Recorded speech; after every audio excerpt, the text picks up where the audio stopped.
there's two roundabouts that come down. Second one coming, if you're going,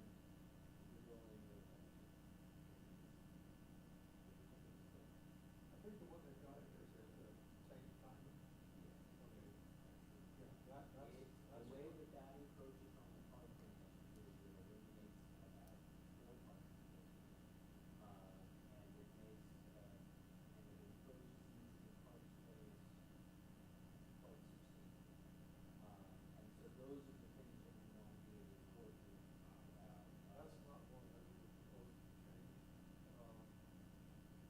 We would eliminate the one on the church, eliminate the roundabout, and basically just put a hot mark there for the pedestrians. And see, from my perspective, I would have been Well, actually, it's not that I'm in favor of it, it's just, we're trying to not make too many drastic changes, you know, and really what I'd like to do is meet with the guys in Michael Baker that did that plan. Because, in a 1-hour meeting, we could handle hundreds of emails. Now, I did actually mention that to Dan the other day. He said, those guys are not cheap, they're not gonna work for free. What is an hour meeting cost? You can't do that much money at all. And this is one of those deals that involves multiple departments, so I know you and Dan and whoever else get involved. We've got an analysis that our park designers are just finishing up that kind of speaks to that issues of transportation and transportation commission to kind of see, all right, if we do a 90-foot roundabout, here's what we can generally use that. And we're not all that enamored with roundabouts like the transportation department seems to be. But there are places where they make a lot of sense too. Like on the Gateway project, over there where King Street comes out over to Main Street. To me, that's a perfect example of where a roundabout works, where you've got multiple streets coming in at odd angles. Yeah, and you're wide at the beginning, you've got the other one little street there. Yeah, so that's the kind of thing. But in terms of using it just purely for traffic calming, there's other ways you can do traffic calming. The other thing that I would do, I think we're gonna propose this, is put the traffic lights in the exit down low. Basically an on-demand one, so that people can know when it's coming back, to be able to do it. Similar to California, Exactly, same thing. And that way it serves to slow down the traffic, and it also prevents those people from having to make a dangerous mark. Whatever. The way the road comes up. Exactly, and there's a curve on the other side, and the road comes up like And the bike trail. and then you've got the bike trail, and then making the left turn, of course, it backs up fast there. Sure. So, that's the kind of things that. Okay. Some of that directly impacts the park, and some of it doesn't, but it needs to be coordinated. You can't have these two projects going on, but neither one talking to the other. And we are, I mean, ACM project, Riverside parking itself is been a little bit. Transportation is mine for we are. I know he's kind of, seems like he's in charge, I don't know what his actual title is, but he is the. Edge of the trail, the current bike trail towards the river. I think he is the top person in that building. He's doing the follow where the. Okay. Yeah, he's over the creek, trying to go around that one. And the beauty of doing it that way, the way I envision it, is you have the two-way bike. I'm gonna turn it over to you now. Side, then it can go under Highway 9 and connect to his area. And no matter what happens on the Gateway project, in the middle of construction or anything else, bicycles can keep going back and forth without any inconvenience at all. Assuming that's where they're headed, and they wanna head down, and they can drop in. And we have, you may know this, there's a line item authorized in 6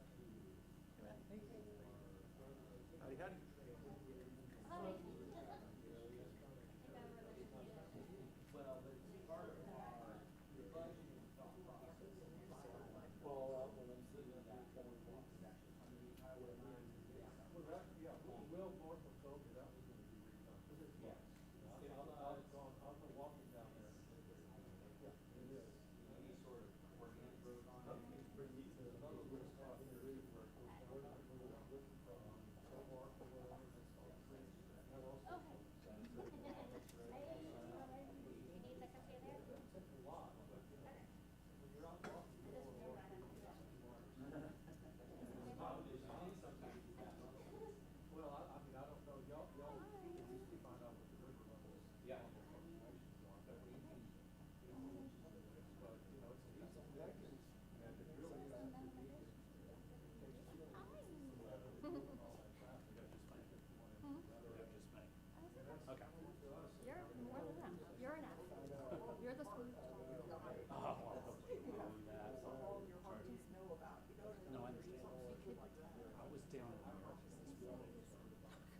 I was down south and I got back to the office around like 3:30 or something. And I swung through there real quick. Josh was dropping me off in the car. And they were actually working on the guys. And they were a little. I said, I live in Roswell. I'm already going. I got this. You just do what you're doing. She's like, are you sure? And I was like, yeah, we're good. I know Hillary kept shooting me emails this afternoon. Like, That's a tough one. yeah, yes. Test never know. You gotta be careful. Um, On a very concrete basis. More of them riding the or bike. do I just want to there? Where you Probably so. What do you ask me to elaborate. If I needed to align or make a But if you build a bike, do I just turn around and look at you Yeah, hey, how's it going? and say, hey, can you come up here? Yeah, that interview's going on. Yeah. Yeah, that's fine. And I'll sit over that way so you can look at me and be like, get over here. If I do this, Yeah. down there. That could just be a twitch. Don't do that. Make an obnoxious baseball sign. I don't want them in the bike. There you go. I was just My wondering. brother, we played high school baseball. He was a senior, and back in those days, he was pretty fast. And coach gave him a steal sign, and he missed it. And he gave him a steal sign to get on the next pitch, and he missed it again. I don't know, there's a fish there. But anyway, on the next pitch, he took off. He got the base. But everybody in there, brother, dude, he was still. That was some pressure right there. He said to me, that's all. He took off. Do you think I should have a sit out there or sit here? You might as well. Okay. Fair enough. Just when Amy comes up, just come up Okay. to, because I suspect they'll have something. Okay. Let me get my stuff up here. And when you come up here, press However I can, very gently. Yeah, you don't, it's not a press, it's just a toe. Just to unmute it. It'll turn It's like our conference table one's okay. it'll turn it green. Yeah. But it's not a. And that one sits right there, you can't help it too far enough. He can't ever get it. He's not going to be help at all. Good. How are you? I'm well, thanks. But yeah, I suspect they'll have some conversation or something. Okay. So, it is not good. It's always good. But I don't foresee it really. I'm getting, finally get to the mayor and tell him that the one we're not going out for, we're moving on down to slam dunk. So I don't, so we need to mention that, we just said. It's not really that. We just said we're requesting renewal with them, stay with them, so. Just about 10 minutes late, if that. If that. My talk is. So he wants me to go ahead and stall without us? He didn't say that. Oh, yeah? I'm after you guys.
bring up, because do you all want to see these every time? They're already budgeted. We've done this as practice in the past, but it's not policy.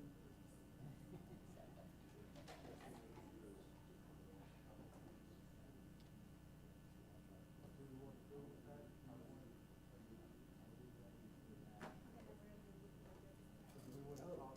more about we haven't really gotten with the liaison much on that yet, so we may not talk about that. We're going to have practice for right now. I think we need to we will talk about it.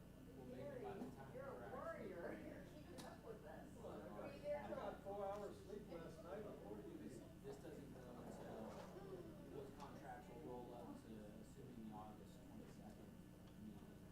And then Did you see the worst case glorious is star? Glorious star. Because I hadn't said anything to this one. I haven't about 17 off the board. And we're kicking around the whole purchase agreement. After one meeting, I was going to say, the agenda items that we have tonight, I think we just let it go on for a minute. I'm not real keen to bring up anything that's not written down somewhere. I will be fine.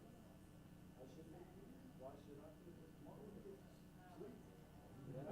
As long as I'm here by 8:30 for the SDC presentation or leadership or whatever it is. Tomorrow night. Oh, yeah, it's tomorrow night. Something.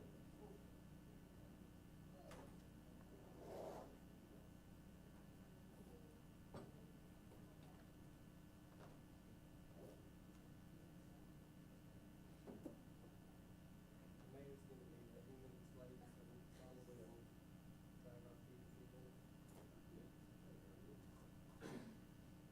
Well, I was wondering if it's about 10 minutes that we have left, I see some other people are starting.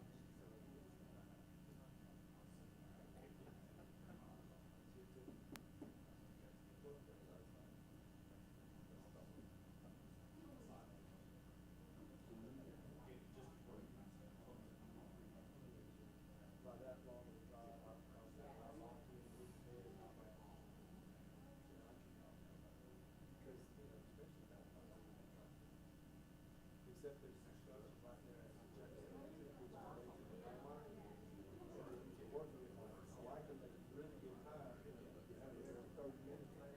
All day yesterday was wide open. But they normally make it out of one light. Oh, yeah. They did have it down in one lane, but those lanes were okay.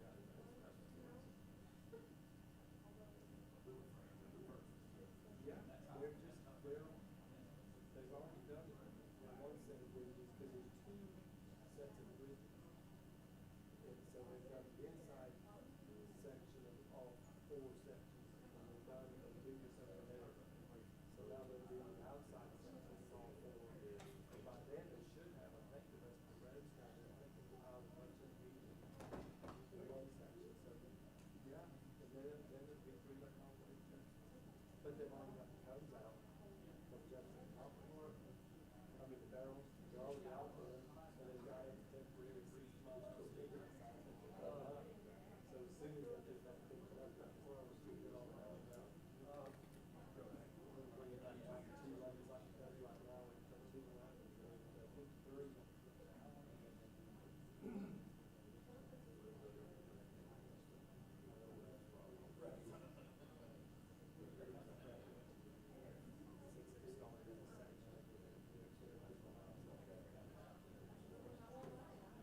No, they should be done, they'll be finished, I think they'll be done, they'll be past that. They'll be from the farmer's all down, whichever the bridges will be done, is all of them. But the ones right there, Jefferson Highway is 1 set here, and there's another set right here. So, but they should be done. And Jackson has to take a lot of time. So once you get Yeah, like, probably 2 of us were kind of routine and she's leaving. Yeah, I agree. Leaving her wife tomorrow, so kind of did the handoff. I'm like, oh, we're close.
Anyway, yeah, that's a top place.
There's no quorum requirements. Christine could have knocked this meeting out by now. Yeah, let's go, let's go, let's get it done.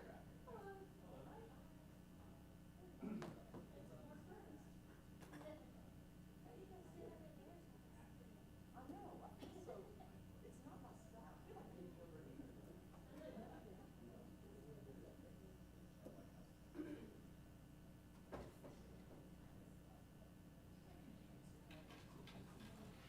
They always say possible form of mayor and city council at the, like, planning commission and all these other meetings. If it's y'all show up, then it'll be, then it's been added.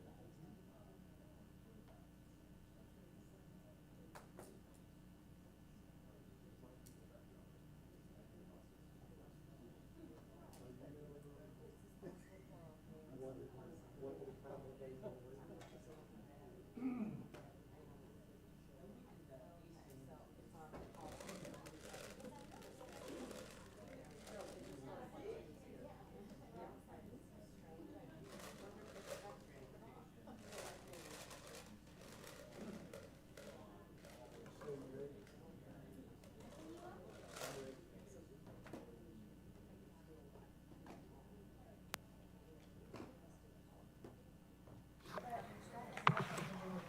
Good evening, everybody.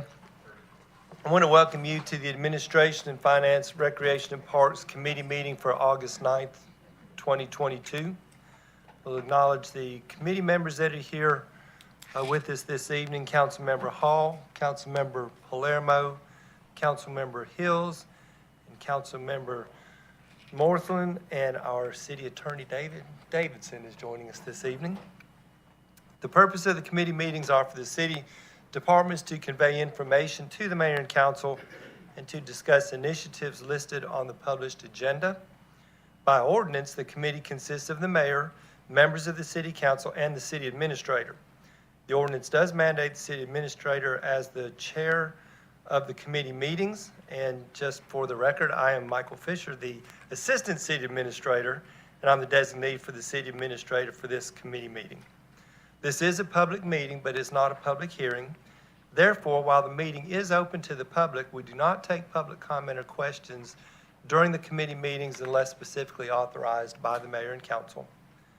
Public comments or questions are received at the regular city council meetings that are held at 7 p.m. over in the city council chambers, and those are on the second and fourth Monday of each month and the fifth Monday night of certain months in open forum. We do encourage citizens to engage our online platforms, and if you have questions or need information regarding any of the matters of the city, our staff is available to provide that information to you. I would encourage the viewing audience to visit the city website for meetings, events, and departmental information.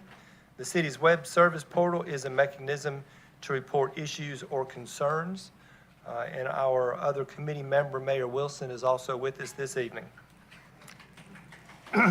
The first item on the agenda is approval of the minutes for the Administration of Finance, Recreation, and Parks Committee meeting for July 12th, 2022. Do I have a motion for those minutes? A motion by Councilmember Morthland to approve. Do I have a second? Second by Councilmember Hills. All in favor, raise your hand. And that is unanimous. Thank you very much. So the next item on the agenda, moving into administration, is consideration of approval of the employee benefits package for plan year October 1, 2022 through September 30, 2023, and approval for the mayor and/or city administrator to sign a one-year contract with UME Gerber Life in the amount of $864,730. And at this time, I'll turn it over to our HRIS manager and interim HR director, Amy Thomas.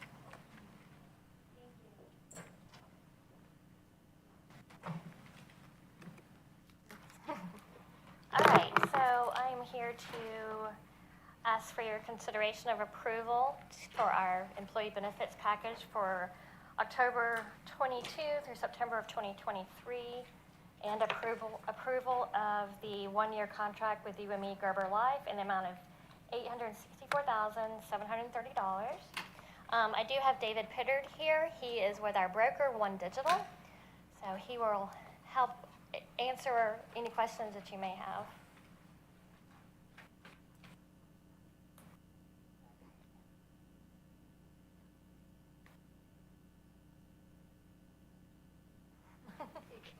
Okay. All right, so just a little background for you here. The Health EZ serves as our self-insured, our third-party administrator for our self-insured medical plan, and our pharmacy benefit is administered by Maxor Plus.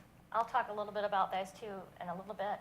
Our stop-loss coverage is through UME Gerber Life, and the city's health plan is performing well with projected incurred loss ratio of 65% through June of this year. So the next slide shows the progression of our health plan costs going back to the 2012-2013 plan year. And you'll see that for several years, the city trended well below the national average, but then we experienced a rise in cost in plan years 2019 to 2021. And this was mainly due to the magnitude of large claims during those years. But last year, our brokers redefined our benefit strategy, and as you can see, it's shown a positive improvement since October of 2021. So now we can see that we're trending down again. So in October of 2021, we implemented proactive measures and cost containment strategies such as cost mitigation programs and added value-based HSA plan, and more significantly, a new pharmacy benefit manager, which I'll talk about in a few minutes. Okay, so as I said earlier, Health EZ is our medical plan administrator. They take a proactive approach to claims management, negotiate the facility claims for the value-based plan, and serve as an advocate for members in event of balanced billing by providers. There is a slight increase to the network access fee, but this is balanced out by the savings in the other areas that I mentioned.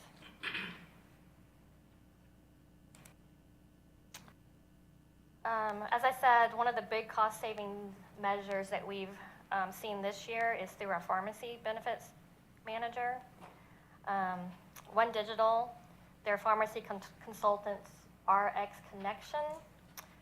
They monitor the plan performance and conduct monthly audits to validate pricing. And after growing with them in October, we immediately benefited from lower drug costs.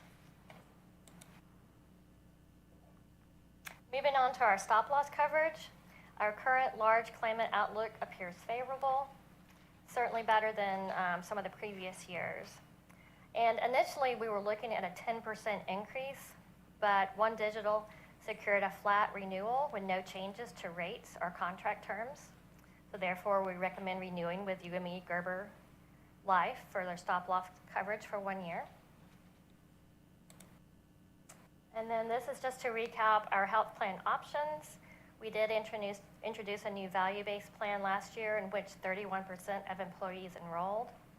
And this value-based plan provides savings opportunities for both the city and the employee, with pricing for hospital procedures negotiated by HealthEZ using Medicare pricing as a reference. As a result, we are looking at a savings of almost $300,000 for the current plan year. And finally, our ancillary benefits, which that includes dental, vision, accident, critical illness, life, and disability. They're all under Unum coverage for this year. And we do have a rate guarantee through this next plan year. So next year, One Digital will look at those lines again. Any questions? Is there any questions for Amy or David in regards to our coverage? If there's not any questions, do I have a motion for the approval of our employee benefits package? Councilmember Hills? I have a motion from Councilmember Hills to approve. Do I have a second? Second by Councilmember Morton. All in favor, raise your hands. Thank you. That's unanimous. Thank you very much for that. Councilmember Vanstrom is here as a committee member also. Good to have you, Councilmember Vanstrom. Thank you, Amy and David. Appreciate that. So the next item on the agenda is consideration for the mayor and/or city administrator to award a contract to AMRET, and I don't know if that's AMRET or it's AMRET to me, for the Retirement Advisory Services, and I'll introduce that with our Director of Financial Services, Mr. Ryan Luckett. Thank you, Mr. Fisher. A few months back, the city received an unsolicited proposal regarding retirement advisory services. And after initial evaluation of the proposal, staff determined that these were some services that could provide some substantial benefit to employees and to us as staff. Additionally, the proposed services, as well as expertise that we could obtain through these services, was something that didn't currently exist at the staff level. The services include the monitoring of the city's retirement services provider to ensure that appropriate fees and investment options are there for employees. The consultant can provide assistance with establishing and coordinating a plan governance committee and employee investment education and communication. So in an effort to do our due diligence, a committee made up of representatives from HR and finance sought out competing firms, and staff identified and contacted 3 additional firms and heard back from 2 of those. We conducted in-person interviews and requested proposals from the 2 firms, including references. Upon reviewing the proposals and getting feedback from the references, we are recommending awarding a contract to AMRET based on their experience, references, and their fee proposal. AMRET was not the actual initial unsolicited proposal. This was one that we contacted ourselves. AMRET provides similar services to other local governments, including the city of Alpharetta and the state of Georgia. And the feedback that we got from their references was very positive. They've submitted a fee proposal of 5 basis points to provide the services outlined in the agreement. And based upon the city's defined contribution plan balance of approximately $43 million, the annual fee would be around $21,500. And that is actually paid from the plan assets, not city funds.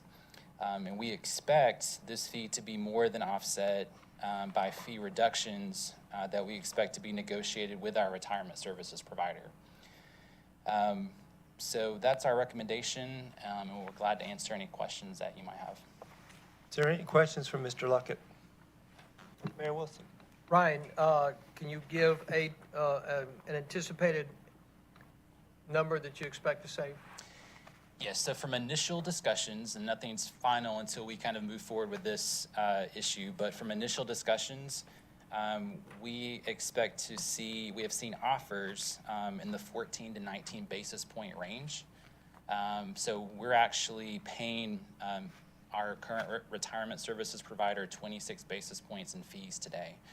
And so that would be a savings of around $58,000 to $80,000 a year. And that would be directly to our employees. And on the contract is, I'm looking at the dispute resolution. What kind of out do I have on this contract? If I want to get out? I see termination, so 30 days, I'm good to go? Okay. Yes. And dispute resolution, I just noticed just mediation but no arbitration option. And we've got our counsel here who could obviously weigh in on this, but do you want an arbitration option as well as a mediation option?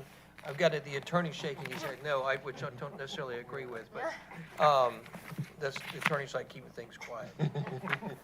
Okay, thanks. Thank you, Mayor. Councilmember Morthland. You were saying the fees are paid from the planned assets, not the city funds, so I'm taking that to mean the dividend income based off of the assets that are under management. Right. If that dividend income slips, are we to make up the difference for their already agreed upon number? No, I mean, it's paid based on the total, I mean, it's paid from the overall balance that's within the fund, not necessarily from just dividends. So, I mean, the plan itself has about $43 million in there now. And like I said, today we're paying about 26 basis points in fees. And so the fee to the advisor would be about 5 basis points. So we don't expect any issues there. Yeah, Councilmember Palermo. And so just out of curiosity, you're talking about this, who is it that handles our ERISA aspects with the, just making sure that we're being completely ERISA compliant for all employees and participants in the plan? Is that our current service provider, or is that a separate consultant? It's Mission Square. Yeah, Mission Square, which are a provider, they're doing that today.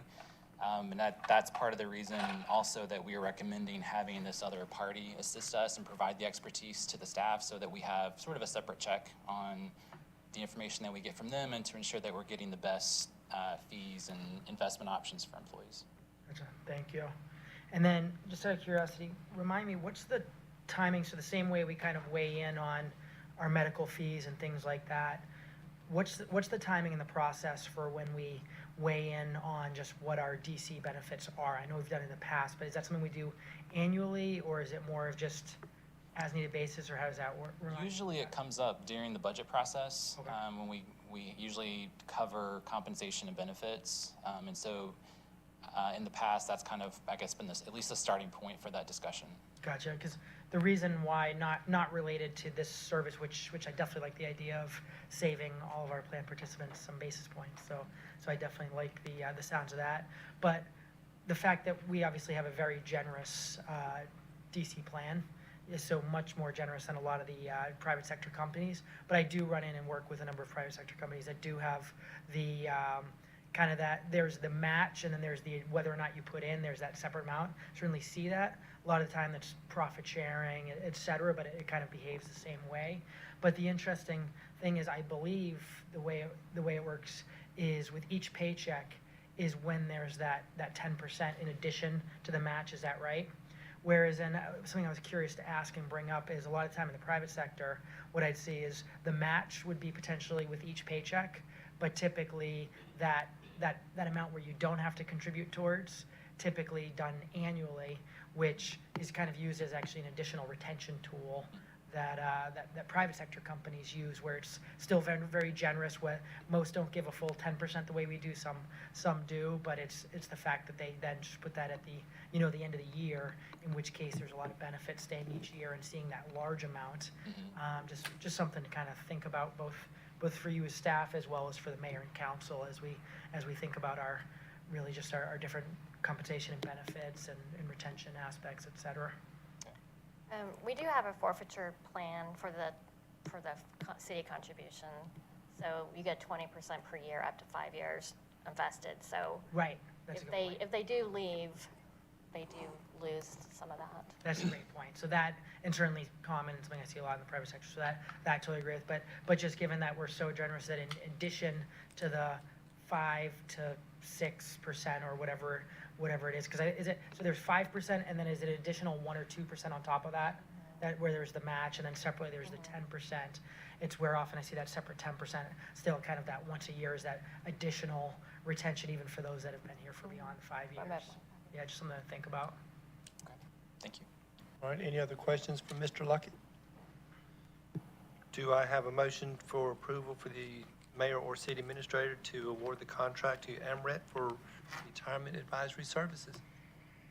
I have a motion by Councilmember Hall. Do I have a second? Second by Councilmember Morthland. All in favor, raise your hand. And that is unanimous. Thank you very much.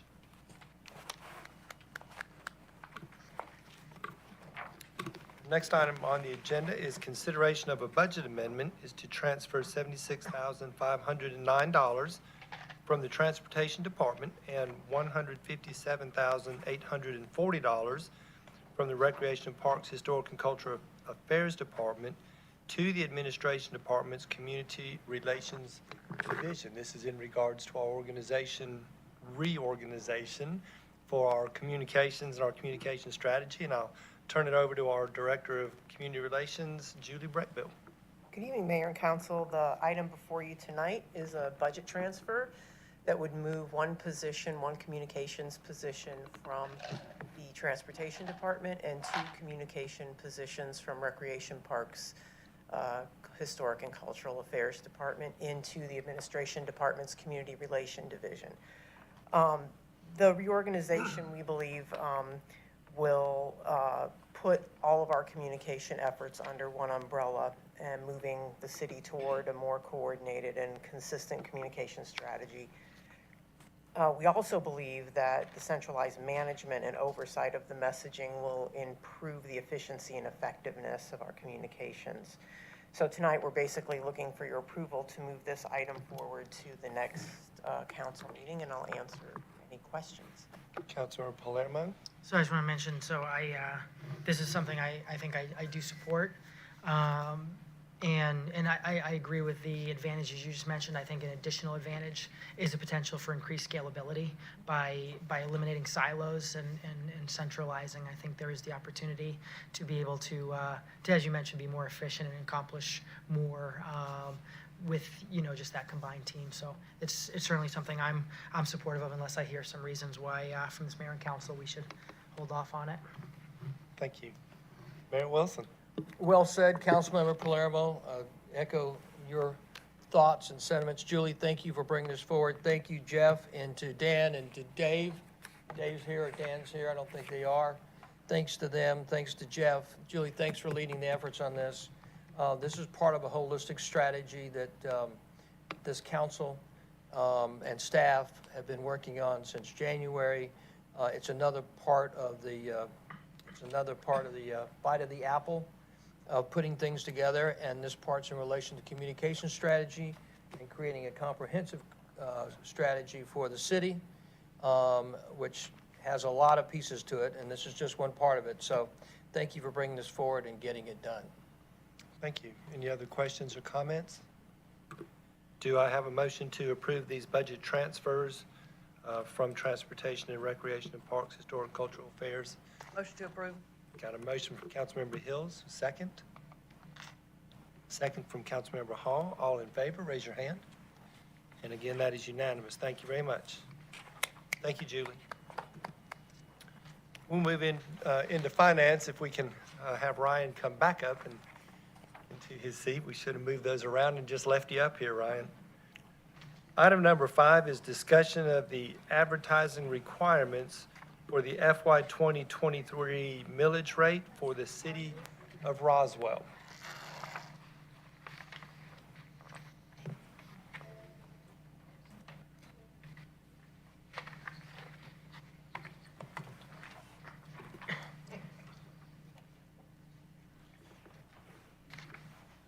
Thank you, Ms. Fisher.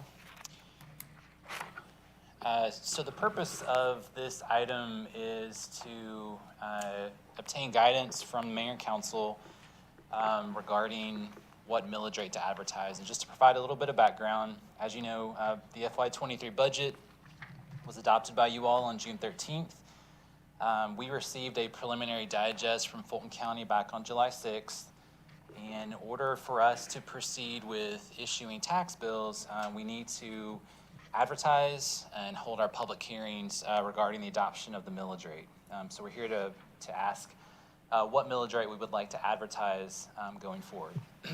Just to provide a little bit of information about advertising requirements. These are established by state law. There are two advertisements that are included. One is a 5-year history and current digest, and I'll show you what that looks like in just a moment. This advertisement is required regardless of council action. And then the second one listed there is a notice of property tax increase. This is required only if the advertised rate exceeds the rollback rate. And if that occurs, we're required to issue a press release as well as hold one additional public hearing than we would normally hold. Just to touch on the rollback millage rate, because I know this is a pretty confusing topic, to provide a little bit of explanation. So essentially, the rollback millage rate is the previous year's millage rate minus the millage equivalent of all inflationary increases in the digest. So the intention behind this requirement of establishing a rollback rate is to require public notice if inflationary increases in the digest occur, but we don't offset them with a millage rate decrease. So that's kind of the thinking behind requiring local governments to do this. This is an example of the calculation that we're required to do, and I just want to walk through just a little bit of it quickly so that you have an idea of what we're talking about. This is something that's provided by the county, and so what it shows is last year's digest, and it goes all the way to the current year digest, and in between, it shows the changes that occurred from last year to this year. For our purposes and for what we're talking about right now, the most important number is this right here, the reassessment of existing real property. So what that shows you is that in our digest for 2022, tax year 2022, we had inflationary increases or reassessments totaling $706 million. And that is what the intention is to offset with this rollback millage rate. So that's $706 million. Of course, because of that, our homestead exemption increased as well. So that was an increase of $361 million. So it resulted in a net increase as a result of inflationary increases of $345 million. So the way the process works is that basically $345 million is about 5.5% of the total net digest. And what the state requires is that we take that 5.5% number and apply that to our most current millage rate. So 5.5% of 4.618, which is our most recent millage rate, would be it's about a quarter of a mil, 0.255. And so we're required to reduce the millage rate by the 0.255, which would get us to 4.363. And if we do not do that, then we're required to advertise down here at the bottom a tax increase of 5.84%. So that's kind of where all the numbers come from. This is an example of the 5-year advertisement that we're required to do. Just to make things even more complicated, this is a separate requirement that we have to do.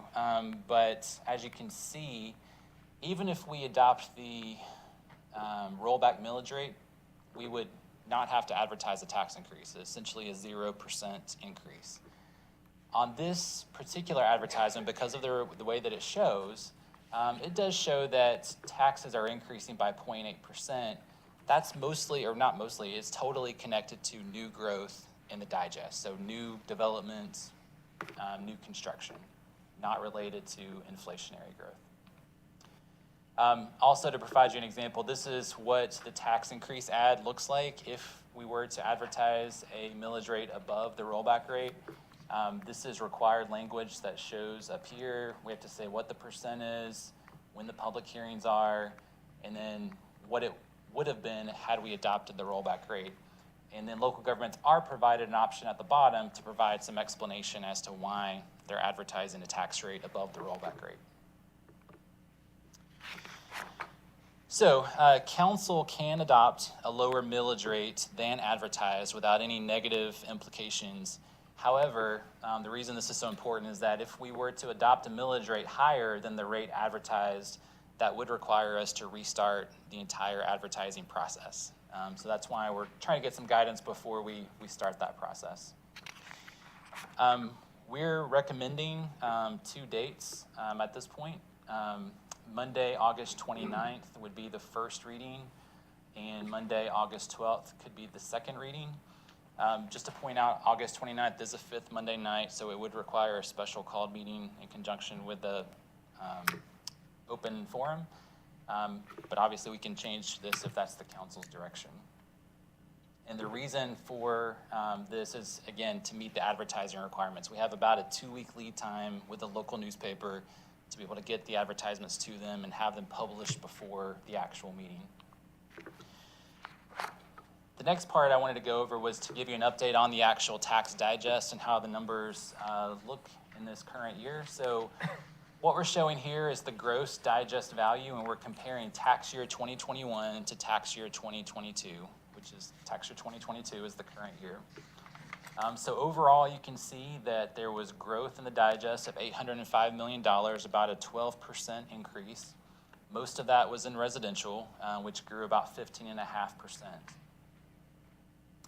Of that total $805 million increase, like we mentioned just a few slides ago, about $705 million of that is just inflationary growth due to market conditions. When we break it down by type, you can see how that's changed over the previous year. So residential increased from 73 to 75%. Commercial went down from 24 to 23. And the other category went down from 3 to 2%. Homestead exemptions. We offer these 4 homestead exemptions here in Roswell.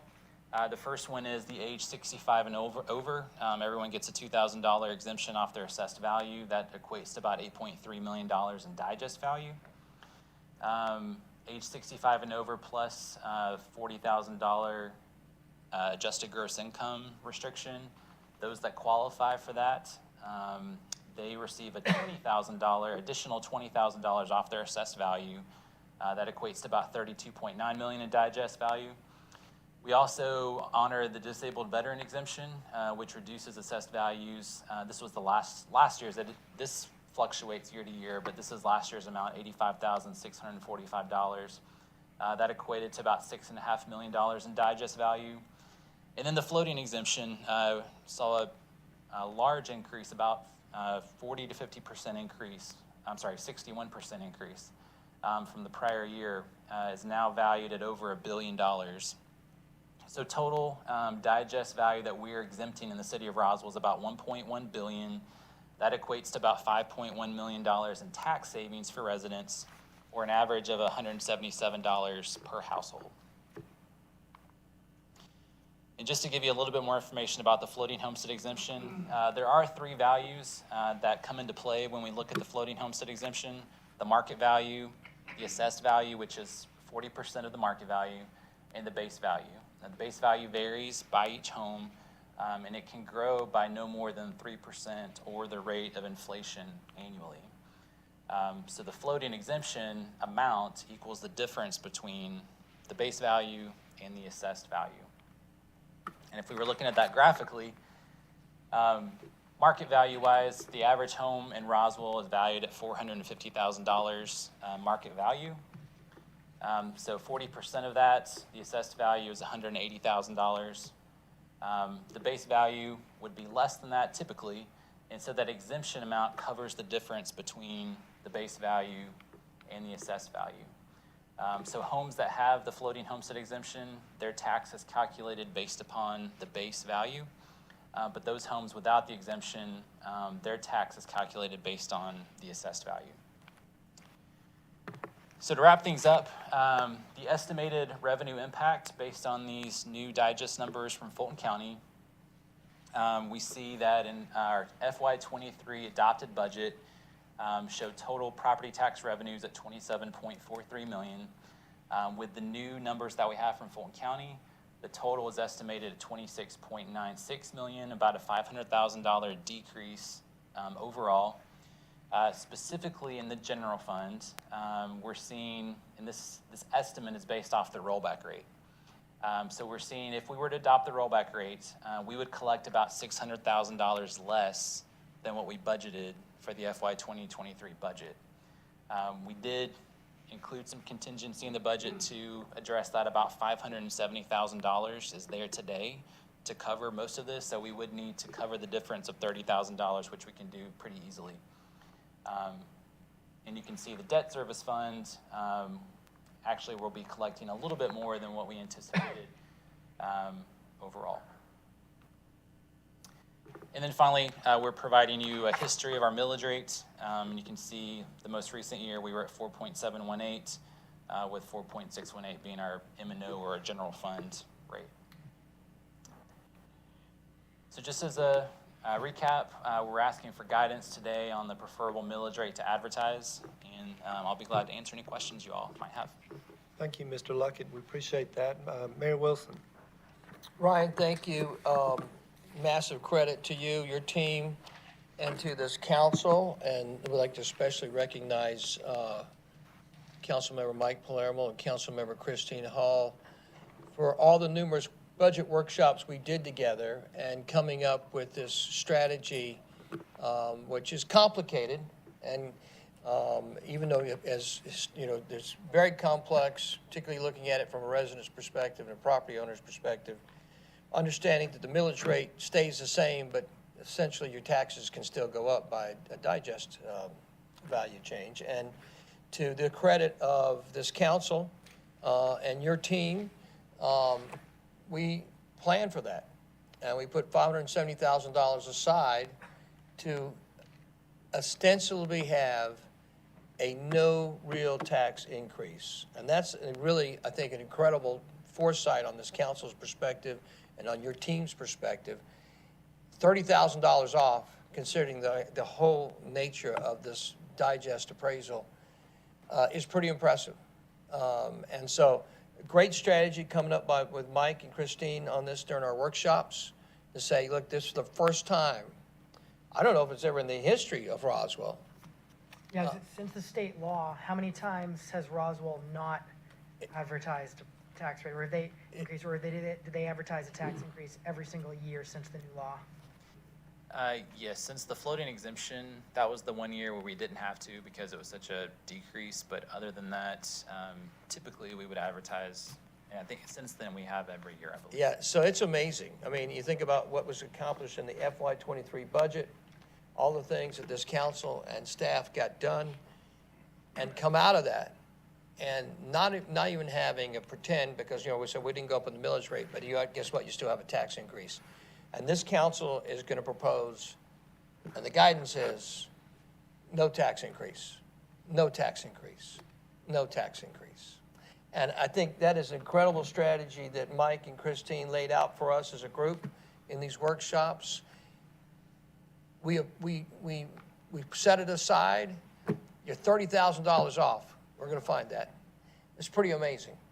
And a great job, well done, and I'm just, you know, so proud to be a part of this group and this great thinking and forecast thinking, and to be able to tell our residents in real terms, you're not getting a tax increase on your property taxes, not millage increase, you're not going to pay any more, and that's amazing. That's an incredible thing. Councilmember Hall. Thank you, and thank you very much for all your work and Mayor's comments.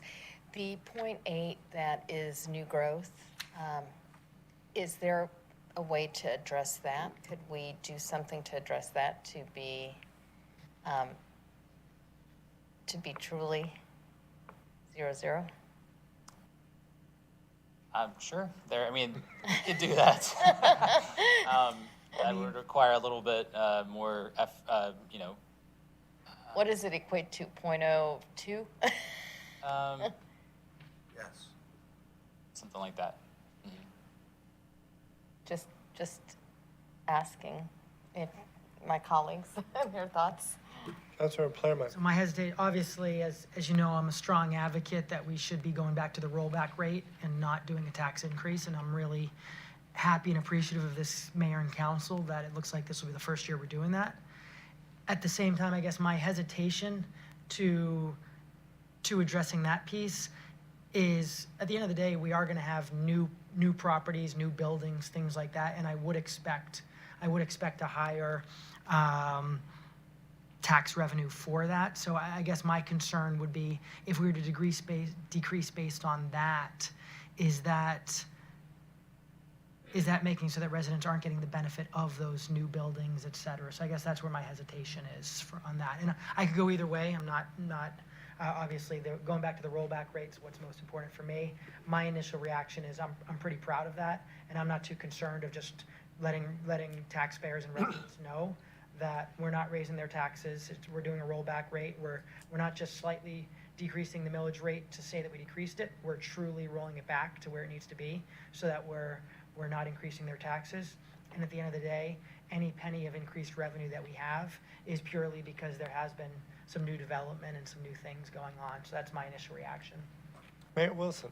Mike, I tell you, David just kicked me underneath the table, sent me a note and said him, Ryan, and Michael are all willing to kick in $10,000 from each of the respective departments to get that $30,000 that you're looking for, Christine. But I do have some bad news, but I don't want to bring it in yet until everybody gets a chance to weigh in, because I need to flavor the conversation with some really potential bad news. But I don't want to do it yet. Thank you. Councilmember Morton. Councilmember Morton. Real quick on the gross digest value slide, we've got 3 categories: residential, commercial, other. What are some of the options that are in other? Did I miss that? Yeah, it includes primarily, the biggest portion of that is industrial property and our motor vehicles. They fall within that category. That makes up most of it. Sure. That's all I have. Anything else for Mr. Luckett? So I think our input is the rollback rate at this point, if I believe I understand that, Mayor Wilson? Okay, since we are talking about taxes, and we are talking that the significant amount of the revenue for the city of Roswell is obviously individual property taxes, and that the ingenious idea of Mike and Christine during our budget workshops, which, by the way, I think, as you can see, I mean, this council is so far ahead on the budgetary process because of the amount of work they put on these workshops. It's incredible, and it's going to pay real dividends for our residents. But I would be remiss if I did not at least make this conversation public. And that is right now, the city of Roswell, along with our 14 other sister cities in Fulton County, both on the north and the south, and the city of Atlanta, all 15 cities are currently in negotiations with Fulton County for what's called LOSS, L-O-S-S. The acronym is for Local Option Sales Tax. And that negotiation takes place every 10 years. And right now, that negotiation is in its early phases and has to be concluded by December 30th. And I share this with you is that it's a negotiation between the county and between the 15 cities in Fulton County. What is fascinating, a lot of interesting things happening in 2022, just like there's great things happening here in the city of Roswell. What's interesting is to tell you is that all 15 cities, city of Atlanta included, are aligned in their position in the negotiation with Fulton County. All that being said, though, is that there's early negotiations. At this juncture, if the negotiation was to be concluded, and it was agreed to by the cities, it would cost the city of Roswell residents close to $9 million in property taxes, which would have to be made up. And obviously, that's a significant shortfall. So I can't prejudge the conversations. I can just tell you that that's where they are today. I can't tell you where they're going to end up. Obviously, as the mayor of this city, I have a concern, and a legitimate one, about where these lost negotiations end up and what amount of revenue that ends up leaving the city of Roswell. And honestly, God is the only one that knows that today. No one else possesses that information. And but I would be remiss if I did not make that aware, part of these conversations, just informing you is that there is a potential for loss to change, the lost revenue to change to the cities in Fulton County, including the city of Roswell. Obviously, we hope that doesn't occur, and that's why there's a negotiation that will take place for the next 5 months, more than likely, with Fulton County. But just want to make you aware, we'll talk about this again, and we'll keep you up to abreast. And the negotiations are taking place in good faith between Fulton County and the 15 cities. And so, but it is part, since we are talking revenue and property taxes, it's out there. And the third part about this is, and probably as significant as anything, is that this council and mayor and staff have basically put 3 GO bonds, general obligation bonds, on the ballot in November. And at the August 22nd meeting, those will be delineated with clarity on what exactly those 3 bonds will be for in terms of the specificity of the projects. But that is truly, and I think kind of like to Mike and Christine and Lee and Will and Peter's perspective on this from the get-go was that if you have a tax increase, allow the voters to vote on it themselves through a general obligation bond. And that's obviously, and have clarity about what it's for, and thus a general obligation bond. And we do believe it's time to reinvest in Roswell in a significant way. Thank you for your time, and thanks for allowing me to go into that in some detail. Thank you, Mayor. It's certainly very important part of the revenue structure that we have here in the city, and a big part of the conversation, so thank you for that. Ryan, is there anything else you need in regards to this particular discussion at this time? That's it. All right, anything else from Mayor and Council on this before we move on? Thank you. Do you need a recommendation? Do you need a vote on a recommendation? No, so this is just discussion at this point so that Ryan will know how to put together the advertising. Councilmember Palermo? So just my only discussion, so I think it definitely sounds like we're on the same page regarding the advertisement. However, as for the dates, I guess my one hesitation with August 29th is that's when we're gonna have a reception honoring Councilman Zapata and then entering into something here. And so I guess if that's a long reading or anything like that, that's where I guess I'm concerned with that. It might already turn into a longer night, but I just, again. That's a great point. Is it a short reading or a long reading? It usually takes just a few minutes. It might be great to do in conjunction of celebrating Marcelo Zapata. He's would be. He's argued many times on the reasons to do the rollback rate for the residents, so. you know. So maybe that's a good date to do it. Yeah. To celebrate Marcelo. Okay. Sounds good. All right, thanks. The next item on the agenda, item number 6, is presentation of the FY 2022 fourth quarter budget report. And again, I'll turn that over to Mr. Luckett.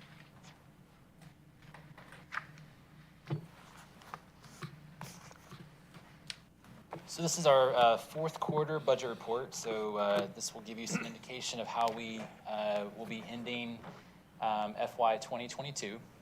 And just to let you know, there are some estimates in this report because, of course, we're still closing out fiscal year 2022, and we'll have final audited amounts once our audit is complete, and typically that's around November timeframe, and we'll be providing the audit results to you all in December, January timeframe. So I'll jump right into the overall report, and I'll start with the general fund, which we can go to page 6 of the report. And so the top box that you see there is our revenues for the general fund. You can see that we budgeted a total of $86.6 million in revenue, and we anticipate to collect a little over 91 million, so about a 4.3 million positive variance in revenues. About $1 million of that is in property taxes, about 1.7 million of that is in sales taxes, and about 700,000 is in licenses and permits. Specifically, most of that's related to building permits. So that's what makes up the positive variance in our general fund revenues. The next 2 boxes on that page show you expenditures in the general fund. And here you can see that we budgeted, our budget was $95.4 million for FY 2022. That's the revised budget. Our actual expenses year-to-date came in about $92.3 million. So that left us with a positive variance in expenditures of about $3.1 million. That's divided across salaries and benefits, about $1.6 million, operating of $1.1, and transfers and other of about $400,000. I will point out here in the general fund, so the last box on that page shows you how that's split across all the various departments. I will point out that as of the $3.1 million that we're showing as a positive variance, about $800,000 of that is encumbered through purchase orders, so those will eventually be spent. They're just not spent as of today. And then another $800,000, nearly $900,000, is allocated and was approved in the budget ordinance to carry forward or as contingency. So really that kind of cuts down on the $3.1 million in the general fund. So that would leave, when we take into account the encumbrances and the carry forwards, that leaves a little over $100,000 in operating that will truly be savings in the general fund on top of the salaries and benefits that I mentioned earlier. Some of the items that you all approved to carry forward in the budget include the Historical Society, Cemetery Fund, some of the police school zone safety project funding, funding for legal expenses and things such as that. We also, in the budget, allocated about $250,000 for a fuel and utility contingency and $250,000 in operating contingency. So moving on from the general fund, we get into our water and sewer fund. Here, our revenues and expenditures. Our revenues, the budget and actual were pretty close. On the expenditure side, expenditures came in well below budget. Most of that savings is not true savings. It'll be carried forward to the next fiscal year in terms of capital projects in the water fund. In our solid waste fund, a little bit of explanation here. So overall, you can see that we had projected revenues of $14.8 million, and we're showing actual revenues of $13.4 million. That variance that you see there is directly related to the construction of the transfer station. So we have a loan through the state agency GFA, and so we anticipated the full $3 million loan proceeds. We've only gotten reimbursed for so much because the construction of the project is ongoing. So it's a little bit misleading when you see the overall numbers, but I can tell you that when we take out the transfer station, the fund was about nearly $300,000 ahead of budget in terms of revenues. So it's really just that loan, and we expect that project to be concluded here in the next few months, and so that'll catch up at that point. Expenditure-wise, we came in well below budget again, primarily because of the transfer station expenses that are still ongoing, and that'll continue into FY23. In our stormwater funds, our budgeted and actual revenue collections are within $41,000 for the year, so right on target there. And then the expenditure budget came in below budget, but again here, of the roughly $400,000 that's unspent, about $63,000 is related to stormwater projects that will be carried forward to the following year. The next fund is our Recreation Participation Fund. Here, our revenues came in right on target. You all approved a budget amendment during the year of about $1.2 million to add to the revenues and expenditures in this fund. The expenditure budget came in $6.6 million in actual expenditures, and we had a budget of about $7.2 million there. Our Hotomoto Fund, revenues came in right on target, about $1.5 million. And we have a little bit of savings here, about $100,000 and actuals below budget. Even though it kind of shows up as savings, of course, these dollars are obligated for certain purposes. And so we'll see those uses, and they'll be allocated at a later time by Mayor and Council. In the E911 fund, again, revenues are right on target at $2.7 million for the fiscal year, and then $2.7 million in expenditures. Came in about $300,000 below budget. And then finally, our T-Splosh fund, revenue collections here were about $700,000 above budget for the year. And expenditures, you can see our expenditure budget in the T-Splosh fund through FY 2022 is $65.2 million. We've had about $4.3 million spent year-to-date in FY 2022. And we have a lot allocated and encumbered for transportation projects in T-Splosh, just not yet spent. So the last page of the budget report gives you an overview of all the other funds across the city. And I'll be glad to answer any questions that you all might have. Does the committee have any questions from Mr. Luckett for the fourth quarter budget report for FY 2022? Mayor Wilson. Yeah, Ryan, I'd just like you to give yourself and everybody else a little more credit here. When you go, you've got it outlined in the general funds and the enterprise funds and the special revenue funds. And you do a great job of spelling it out.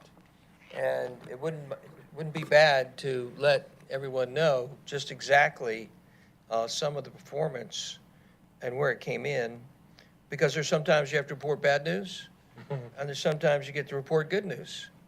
And there's some good news here you need to report. You've spelled it out, but you haven't told us. And I think you probably should tell us. There's some really good news here.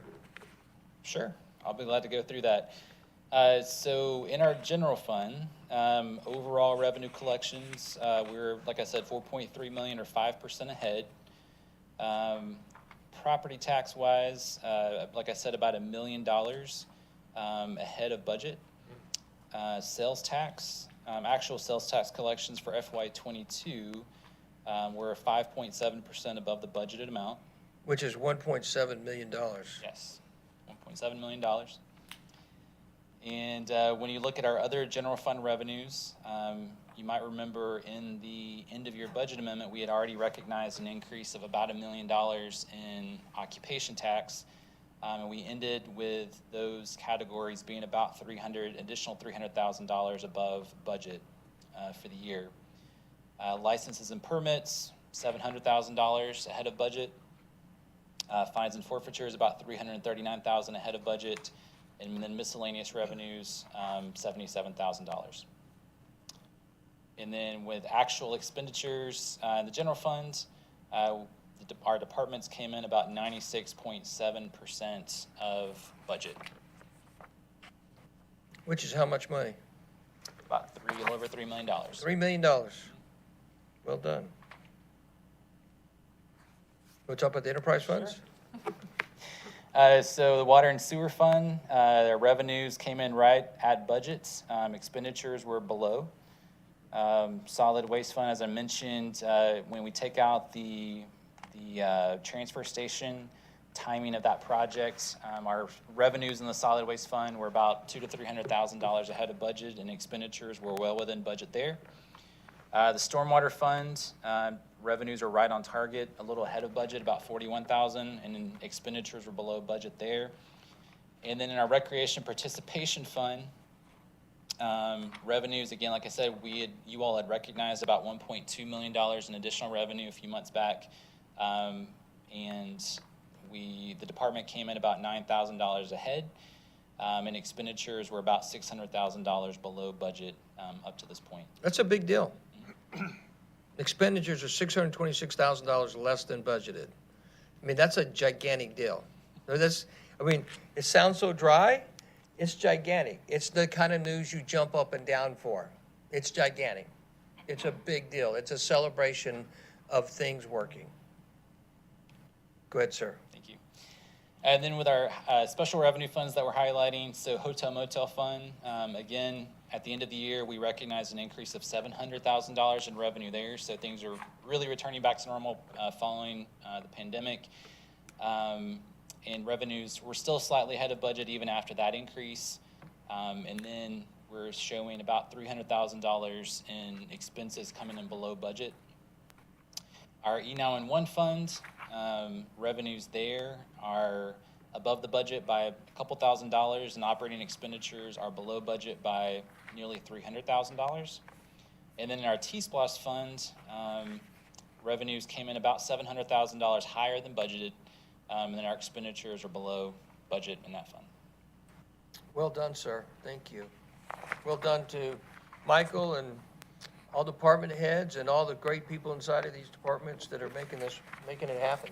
That's right. Well done. Thank you. Thank you. Councilmember Morton. I'm reading this correctly and help me understand so I can learn as we go here. The water and sewer fund, the expenditure budget, we've got $5.1 million. Mhm. The expenditures came in at 4.3, so we have a positive variance right there. Mhm. Don't we need to buy a new pump for the water station, a third pump before it fails on us? Would that be a good time to address that with this positive inflow? That is certainly a possibility. I would say that these are estimates at this point.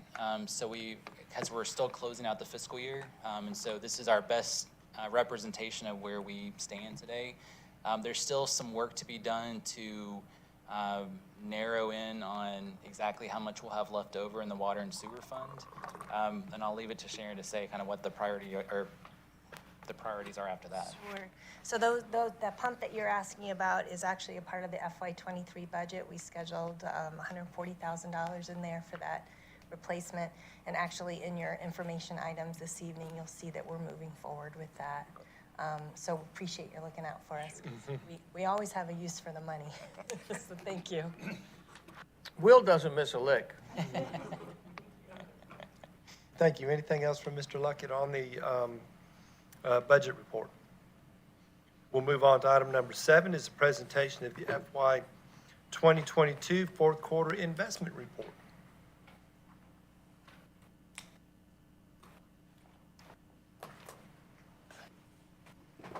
The excitement just keeps coming. Ryan, I could tell you, just to interrupt you, I know that Dr. Vanstrom would like to know, he'd like to know your success of how you get $250,000 into each of these accounts. So he'd like to follow that plan accordingly. So this is our fourth quarter investment report, again, to show you how we ended FY 2022. And I always like to remind everyone that the city does have an investment program and a mayor and council adopted investment policy that states that our investment objectives as a city in order of priority are safety of the principal that we invest and avoiding losses, compliance with local and state laws, liquidity to make sure that we have enough funds to meet our obligations, and then lastly, income to make sure that we're maximizing the money and the funds that we're holding until they're spent at a later date. So to give you an overview, a summary of the overall portfolio, at the bottom of this page, what you see is the yield for the portfolio in comparison to the one-year treasury. And you can see that as of June 30th, 2022, the yield of the overall portfolio was at 1.25%, compared to the one-year treasury at 2.55%. And you can see the last 12 months going back, and you can see that as of the last quarter report that we provided to you back at the end of March, our portfolio yield has nearly doubled. Essentially, a portfolio of our size at 1.25% equates to roughly $2 million in interest earnings over the course of the year. So it's a significant dollar amount. On the next page of the report, what you see is, again, a history, a graphical representation of the portfolio yield and how that compares to the one-year treasury. And as everybody knows, the Fed has been regularly increasing interest rates, so we can't necessarily keep up with the Fed, but we're following in that direction as more higher yielding investments become available. So today, the Fed funds rate is at the range of 2.25% to 2.5%. And you can see again that our portfolio is around 1.25%. At the bottom, we have a pie chart that shows you kind of the spread of our investments, our cash across the various investment options that we have. You can see that we have Georgia Fund 1, which is a local government investment pool managed by the state. It's very liquid. We can have it within a day. That about 28% of our investments are in that fund. about 20% in our bank, 1% in a money market account through our third-party custodial bank. 29% is invested in federal agencies, 14% in U.S. Treasury bonds, and roughly 10% in CDs. So the table at the top of the next page provides you kind of a little more detail there. So you can see that overall, as of the end of the fiscal year, we had approximately $167 million in cash spread across the various investment vehicles. The bulk of, I don't want to say the bulk, a large portion of that, about $71 million of that, are T-SPLOST funds. And you can see at the bottom here, gives you a history of total investments over the last 12 months, as well as how that's split out among our various investment tools or vehicles over the last 12 months. On the next page, we get into liquidity to give you an idea of how liquid our portfolio is. So we have an average length of maturity in our portfolio of 1.92 years. You can see that about $80 million of the total portfolio, that's Georgia Fund 1, our bank deposits, and the money market account, all have a day's worth of access to those funds. And then the maturity length increases as we go through some of the other investment vehicles that we use. At the bottom of this page, we show a maturity schedule, and you can see kind of how our maturities are stacked out across the following 5 years. Our investment policy allows us to have a maximum maturity of 5.5 years. So that's kind of why you see the 5-year mark there. And then finally, we get into just a detailed listing of all of the investments that we have. So these are all the various CDs that are held by the city. And then we get into the federal agency bonds that we currently hold, municipal bonds, and then we get into the U.S. Treasuries, as well as our bank deposits, Georgia Fund 1, and the money market account. So be glad to answer any questions. Any questions for Mr. Luckett on the investment report? Councilmember Morthland. Has the investment manager given you any indication around how many more increases the Fed plans and at what degree to give us a little bit of a heads up on how to plan? Or are they just taking it as we all are? We don't know. Yeah, I think it's more of, they're hearing the same kinds of things that we're hearing in the news. So nothing in particular groundbreaking about, what's to come. So I think that from what I'm hearing through them and through some of the brokers that we deal with, we see the high likelihood of a recession coming, and the rates will continue to go up, and then at some point probably the rates will come down once the recession kicks in at that point. So based off of what I understand, we're talking about a preliminary recession coming in 12 to 18 months from now. Would it be wise to transfer as many renewing CDs into higher interest CDs now for as long a period as possible, 5 years or something along those lines? Yes, and that's actually kind of the strategy that we're pursuing right now. It's a slow process because, a year ago we had no idea what rates were going to do, and so we were buying investments at lower yields. And so now those investments, we almost always hold our investments to maturity. So no matter what the value that happens to those, we're going to realize what we bought and the rate at which we bought it. We can't necessarily sell too quickly because the value of those lower yielding investments today, if we were to sell them today, have a low value, less than par, less than what we bought them for. So we don't want to lose there. But you're right in that one strategy that we're pursuing is to purchase some investments that have some of those actually lower yielding investments at a discount today, so that those won't be called when rates start going down, and we'll actually see a bump from those investments as well. So you're exactly right. We're trying to position ourselves so that we can lock in as much as we can and minimize probably some investments that'll get called as rates start going down in the future. Rates being low, you pay off debt. Rates going up, you invest. All right. Thank you. Anything else from Mr. Luckett? All right, Ryan, thank you very much for that information. We appreciate you as always. We'll move on to item number 8, which is in the Recreation and Parks realm. It is consideration to approve the mayor and/or city administrator to sign a task order in an amount not to exceed $181,468 with Star White House for the schematic design of Don White Park, Azalea Park, and Ace Sand Phase 3. And I'll turn it over to Director Luckett, Director Leatherman. Thank you. The item before you, the next two items are associated with our master plan, excuse me, not the master plan implementation, but the River Park master plan implementation.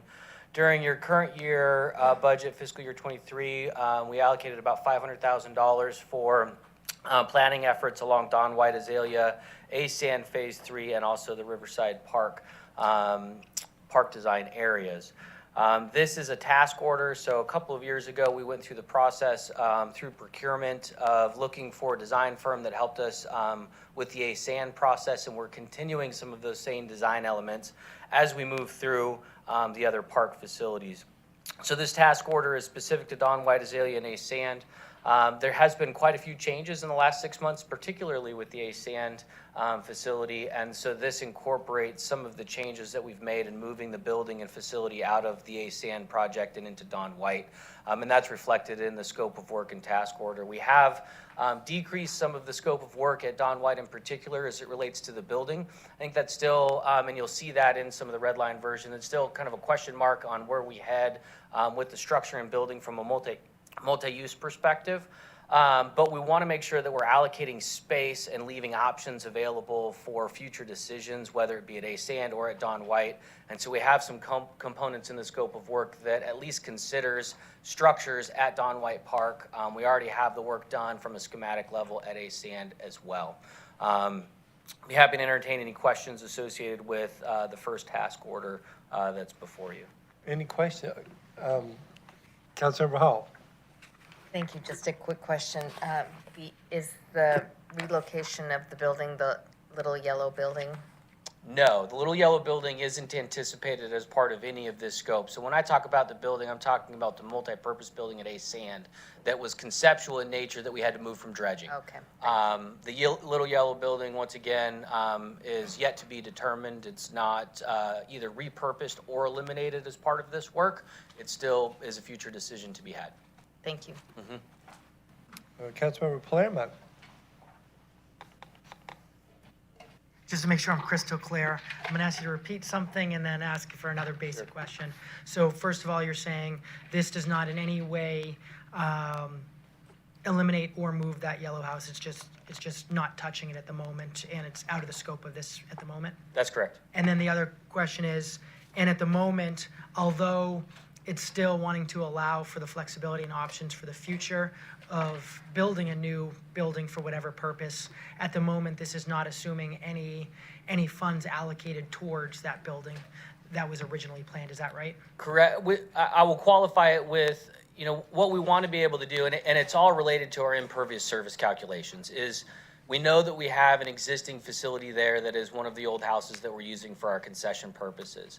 And we want to make sure that as we're designing park improvements, that we leave options open for future impervious surface calculations that could be used as a building. So from a very kind of basic level, what's the square foot? Is it, not even a 1-story, 2 stories? What could it be used for? What are those purposes? So that we have the space set aside. Now, that could be used as a future building, restroom facility, park improvements, you name it. We just want to leave that option open so that concept is included, which decreases the cost of the scope of work because it's a much less programmatic design associated with a future building. And then in doing that and protecting the calculations, just in case there's a decision for a building there, which would obviously need the impervious calculations. Right. So basically, by doing so in the plan, you're having just, or I guess I'm asking a question, are you just having extra pervious that you're not turning into impervious, and that's what's saving you the calculation? I guess help me understand what. So in this one area, some of our advantages are the fact that you have property lines adjacent to one another, A Sand and Don White Park. And so we have the ability to move some of those impervious calculations between the parcels that's allowed within the MERPA regulations. And so we're essentially kind of leaving all of our options open from a calculation perspective and then designing improvements so that we know, I guess, what the worst case scenario is from an impervious perspective, and leaving ourselves a decision open. Like I said, from an impervious perspective, meaning it could be sidewalks, it could be parking lots, it could be building.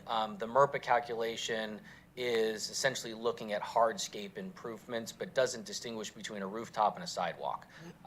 And so that's what we're trying to leave ourselves open, is essentially the most flexibility as possible within both plan sets, which is also why we've put ASAN Phase 3 and Don White together under the same task order so that we're not missing any opportunities there. And that makes sense. I guess my final question around that is, I just want to make sure, so I like the idea of leaving flexibility and options for the future, so I like that thought process. I just want to make sure it's not slowing down progress of actually having tangible results for people getting to enjoy a park sooner, is it? I don't think so, because we still have an outstanding item, which is the dredging and feasibility analysis that's ongoing right now. And so we kind of have three questions that we're wrestling with that will be eventual policy decisions coming into the fall and winter time. We can continue to do this work between now and essentially the end of the calendar year. And I don't think we're not gonna be too far ahead or behind the game from a decision-making perspective or an opportunity for future development. I think our pace is appropriate based on the work that we're assigning our task order here. Thank you. Mayor Wilson. Great points, Mike. I still wish in some ways ID 7787 and 7888 were combined.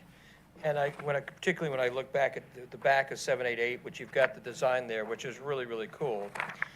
But just for clarity, since we're talking about ID 7887, this agenda particular item, right? Consideration to approve the mayor and North City administrator to sign a task order in an amount not to exceed $181,468 with Star White House for the schematic design of Don White Park, Azalea Park, and ASAN Phase 3. All right. So just to go back to the River Master Plan and where we are, we have funded Phase 1 and Phase 2. Correct. And the reason this agenda item is before us today is because Phase 3 is where the building, the fancy dancy building, was going to go. And that was the one item that this council and staff and mayor took out. So what this is saying on item ID 7887, on this particular agenda item, is that this is the money that you're asking for to basically redraw that plan with the building out of it. Is that correct or incorrect? That's correct. Okay, so all you're asking for in this particular area is for Phase 3, where the fancy dancy building was going, which will no longer be part of Phase 3 of the River Master Plan, is that just has to be redrawn by the architect. And that's what this money is for. Correct, and conceptually moved to a different location at Don White Park. And we are, so that's the part I'm a little, when I heard that, so thanks for bringing that up. So I don't know that I heard this council ever saying they conceptually wanted to move that building. I know they wanted other buildings, but that particular building, I think they said, don't want it. Thank you, sir. I appreciate that. When I say conceptually move, I'm taking the footprint of the impervious surface moving the footprint of the impervious surface to Back to Mike's point. So you're just moving the impervious surface piece. Correct. Not using the same drawings, not using the same programmatic anything. It's just essentially You're using what you can get from the ARC. That's correct. Got it. Okay. Yes, Perfect. Thank you for the clarification. No, thank you. That's awesome, because ID 7888, I've got a comparable question, but it looks really cool, by the way. So I don't know if that helps or not. Good, anything, Councilmember Hall? I just wanted, while we're talking about Phase 3, what is the update with the mining and the dredging? Because it's been several months. The RFP closes tomorrow. And the RFP is for what? That is for the operation for the dredging and mining. And so what we did was put a RFP out into our region and really nationally for any operators that could provide a dredging service along the Chattahoochee River. And we're accepting those up and through tomorrow. I believe the deadline's at 2 o'clock tomorrow afternoon. Then it'll go through an evaluation process, and we'll evaluate the qualified bidders at that point in time. And as part of the RFP, is there a plan, or will there be a separate plan outside of the RFP? Do these people know that we want to have some sort of museum type of setup there, or? So what we've explained to them in the RFP is that we intend to operate the park as close to the intent of the River Parks Master Plan and its amendments, alongside of this conversation, as the mayor pointed out, with an unknown of whether or not we want any sort of multi-use space. And then the intent of the operating RFP and the feasibility study is to fit all the puzzle pieces in together to complement one another, including the operation of the park and facilities. We did not go into the extent in that documentation of specific uses like to the Yellow House or other elements of decisions that haven't been made at a policy level with this council. But just so those people are aware, because you might get somebody that doesn't have the ability to be able to function in the way we want them to function in that property. Yeah, and we weighted the scoring elements of the proposals, not just on a cost basis, but also a performance and an approach to the work basis, so that we could evaluate them as a company, their approach to the work, and how they're going to complement our intended outcomes of recreational use along the river. Thank you. Mayor Wilson. Christine, thank you for bringing that up, because again, there's so much great stuff, and Will, thank you for your incredible leadership. Thank you, Christine, for bringing that up. Think about this. A year ago, dredging was not even a consideration. It wasn't even part of the equation. It was an impossibility. And tomorrow, we finish an RFP of multiple potential vendors that have been pre-qualified that are going to begin. So, Jeff, would you kind of illuminate this so everybody understands just how far along and what the reality of what this looks like with you and Will and what you guys have done in terms of making this dredging, the dredging and mining operations, a reality, and what it's going to look like to some degree, and how it's going to impact the river in a very positive way, not just for Roswell residents, but for the region. I mean, this is an amazing thing. Yeah, and I put my timetable, I just took a kind of a screenshot of this morning to try and help stack, in case the question came up, kind of on where we are on all these projects that are kind of layered on top of one another. So you've got the ASAN permitting and construction, which is funded through this mayor and council for phase 1 and 2. Don White and Azalea, which is the task order that we're talking about today. River Park, which is another task order we'll talk about today. The RFP for the dredging operations and the feasibility study, all tacked in on one another as we're moving forward. And so those are essentially the 5 projects that we've put into play along the river over the course of the last 6 months. As it relates to kind of where we're heading as an organization and what this mayor and council is working our way through is understanding that we don't want to paint ourselves into a corner, recognizing that there is a tremendous amount of silt and sedimentation along the river. And the investment that we have moving forward is the potential for $30 million if you include the 6.5 that are here for ASAN phase 1 and 2, plus the bond question that potentially is coming to voters in November. And not to make it a mistake by building ourselves into a way that we can't accommodate nature's force of silt and sedimentation on the river. And taking that on is where the dredging RFP operations and the feasibility stacks in on part of that, is finding an operator that can partner with the city that can start to help us understand what the totality of silt and sedimentation impacts are along the river and how we begin the process of solving that from a regional perspective here with the city of Roswell. As we continue to talk about, this is the first step, and probably many as it relates to dredging, but it'll fundamentally change our approach along the river. But then also, I think, create a clear path of execution for our River Parks Master Plan and the investment along the river. And I think that's the important piece, is that we will continue to gain more and more confidence in spending our tax dollars wisely along the river and complement the things that are happening along the river in the vision of the River Park Master Plan that has been adopted since 2016.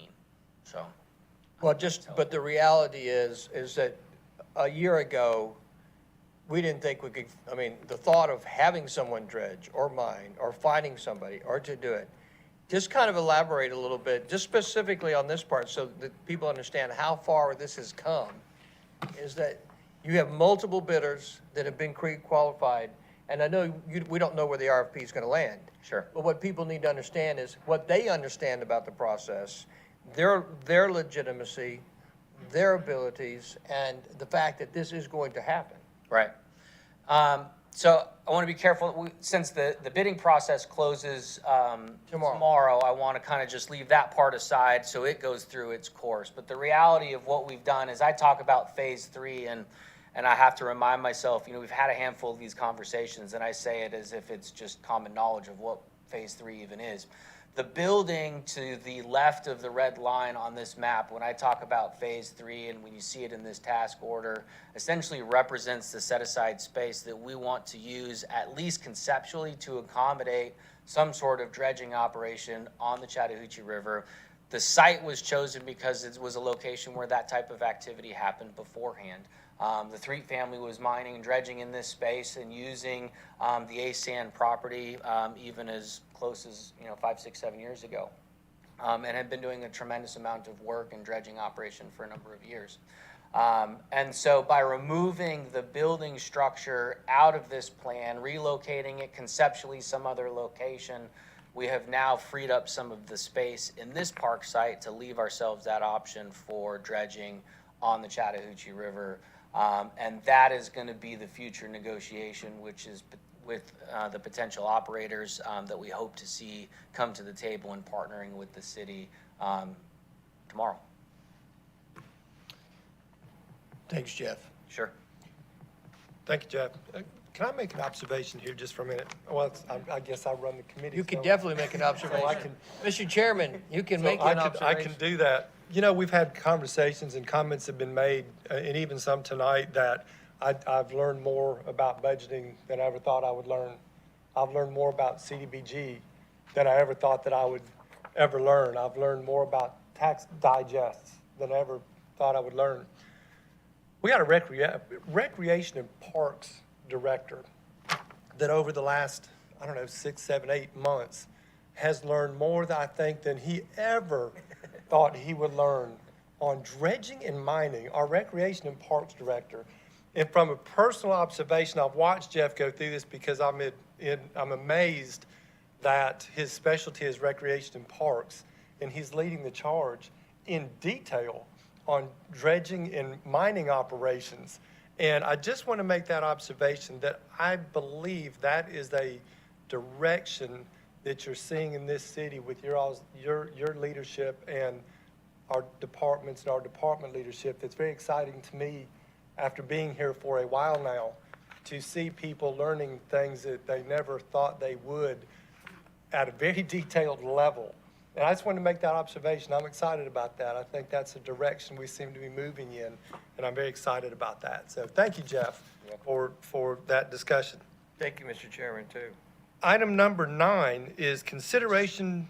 Before we move on from that one, just need we permission need to a actually vote. move that one Do forward. I have a motion to move next council forward meeting. for the task order for Don White Park, Azalea Park, and ASAN number 3 for Star White House at $181,468?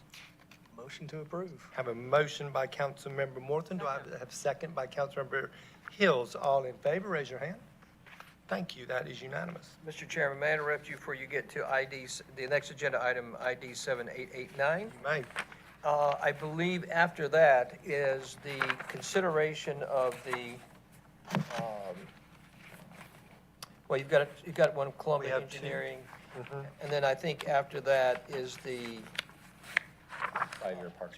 five-year parks, yes, master plan. This is a request, Mr. Chairman, from yourself and my colleagues, that item get deferred because I have to leave. And obviously, I just would like to love, if you allow me to be part of that discussion, I would love to be part of that discussion, but if you want to kick me to the curb, I get it too.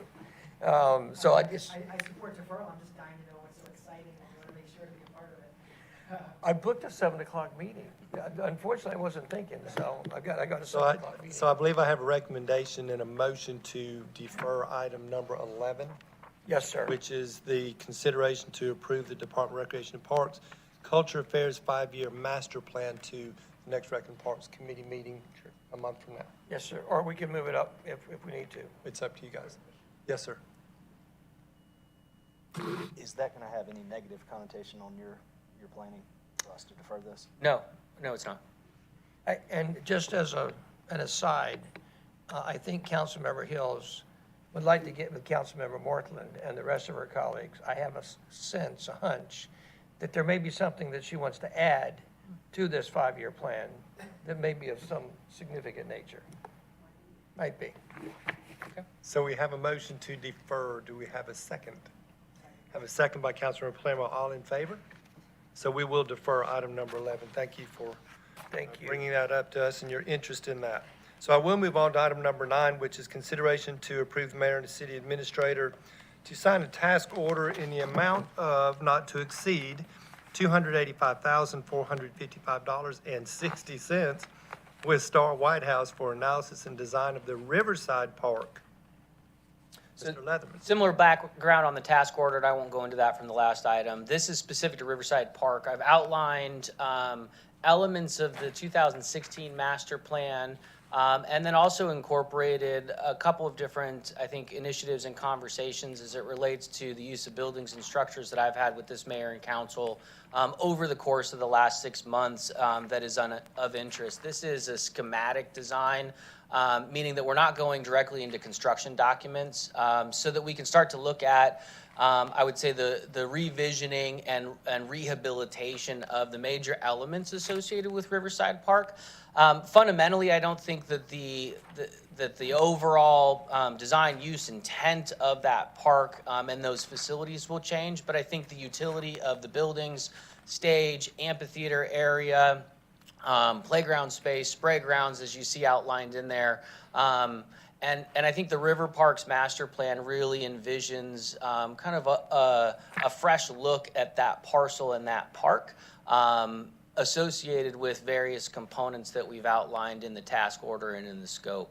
And so we're excited to start working on that. I think we have some intent, as you look through the scope, to begin the work, but then also get a tremendous amount of input and feedback from this mayor and council on elements of that park design in particular that you all are looking for as we were working our way through that process. And we'll be scheduling those feedback opportunities in the conceptual level moving forward in the calendar. We've tried to line up the schedule of both task orders between now, here in August, and right around the turn of the year, with the intent to be done February-March timeframe, where we could move into the construction drawing elements. So just want to describe that and be happy to answer any questions you may have or specifics. Any questions on this particular item for this? Yeah, I think there is, but let me get an answer real quick. Take your time. Michael, just a second, sorry, sir. Sure. So, to your point, I think it's coming here. That's what I said. I'm not sure. Councilmember Morton, I'll go to you while they're discussing. Figuring things out. On these two items with Star White House and the things that they're proposing, only thing I'd like to ask, and this was brought up earlier today, walking into the meeting, was one of our great residents is here with us tonight and is very much involved in this process. Asked that we do coordinate with the transportation department on the transportation projects that are going along that are touching this property. Can you touch on that a little bit to make sure that we're not doing an improvement and then going to turn around and have to dig it up and redo it? Yeah, absolutely. I think we've got a lot of moving parts down, obviously, with the Highway 9 bridge and with the Riverside Road redevelopment project through our T-Splosh 2 program. And the intent is to make sure that we're coordinating the design process early with both departments and also somewhat with stormwater as well on the components of drainage, but also on transportation, bike lanes, street design, as it interfaces with the park, and in particular with movement of pedestrian and bikes through this corridor, which is really a combination of transportation corridor and recreation corridor, and making sure, I think Councilmember Morthland, to your point, that we're doing that early in the design phase so that we're coordinated and that we don't move into the construction document phase without that coordination happening, because it gets much more challenging and expensive to coordinate, even obviously at the construction drawing phase if we've missed something, but then absolutely in the construction process if we're building something. So. Jeff? Yes, sir. Sorry, Mr. Chairman. Yes, sir, go ahead. Just to kind of give everybody clarification, can you explain to everybody who Star White House is? Sure. Who Smith Dahlia is? Why there's a request for, help to inform us and our residents, why there's a request for $285,000.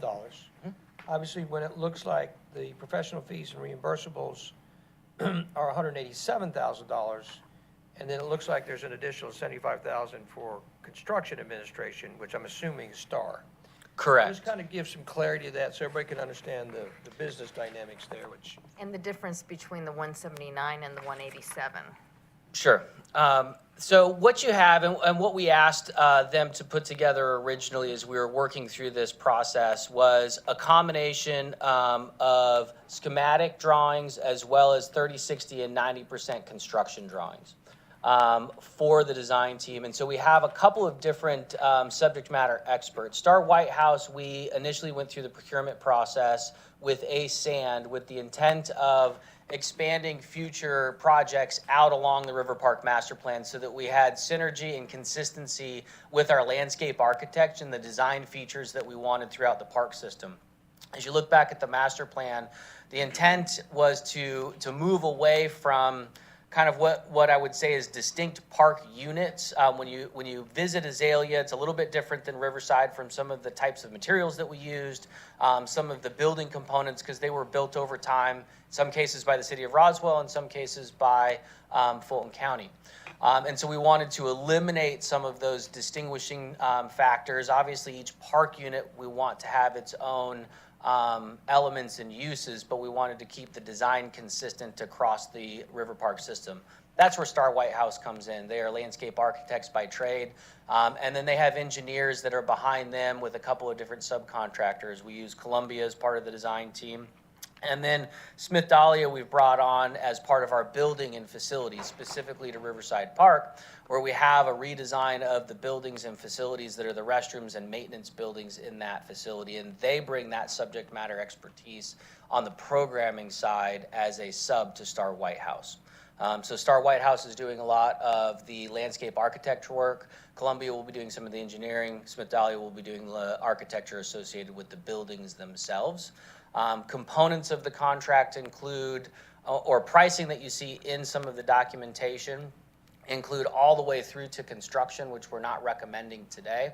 And components include just the schematic portion, which is why you see the differences in costs associated with the contract document. And I can look back in and get a little bit specific on the two different numbers themselves, if you can tell me where it is. But that's what you see. Is we also wanted to kind of get ahead as we're working on future questions of what does it take to actually design these park improvements, and thinking about if and when and putting our budget together for the bond question in November, we needed some of this information so that we could build out the project components specific to Riverside Park. So that's why you see it in the whole packet, from schematic design, conceptual, all the way to construction. But we're only requesting a portion of that money to get us through conceptual. Which is why when we have this request, it's a task order, because it's just a portion of everything. We're not asking for the whole contract, but is this task order to do these things? And so Smith Dahlia is a subcontractor of Star White House? Yes, ma'am. Okay, thank you. Good. Any other questions? Do I have a motion to approve the task order in an amount not to exceed $285,445.60 with Star White House for the analysis and design of Riverside Park? Motion to approve. I have a motion by Councilmember Morthland. Do I have a second? Second by Councilmember Hills. All in favor, raise your hand. And that is unanimous. Thank you. All right, Mr. Leatherman, number 10 is consideration to approve on-call contracts to Columbia Engineering and Services, Inc., TSW, and Crofton Associates, Inc. for the purposes of providing on-call architectural and engineering services. Each contract shall include a not-to-exceed amount of $1 million per year.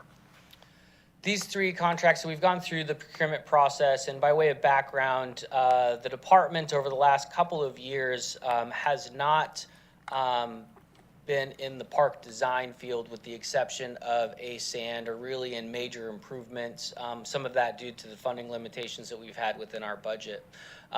So we've piggybacked in using some of transportation's on-call contractors as well as stormwater, and felt with purchasing department that it would be time as we are looking ahead with funding levels, in particular as you look at East Roswell Park. This mayor and council funded just over $2.5 million associated with improvements to that park and facility.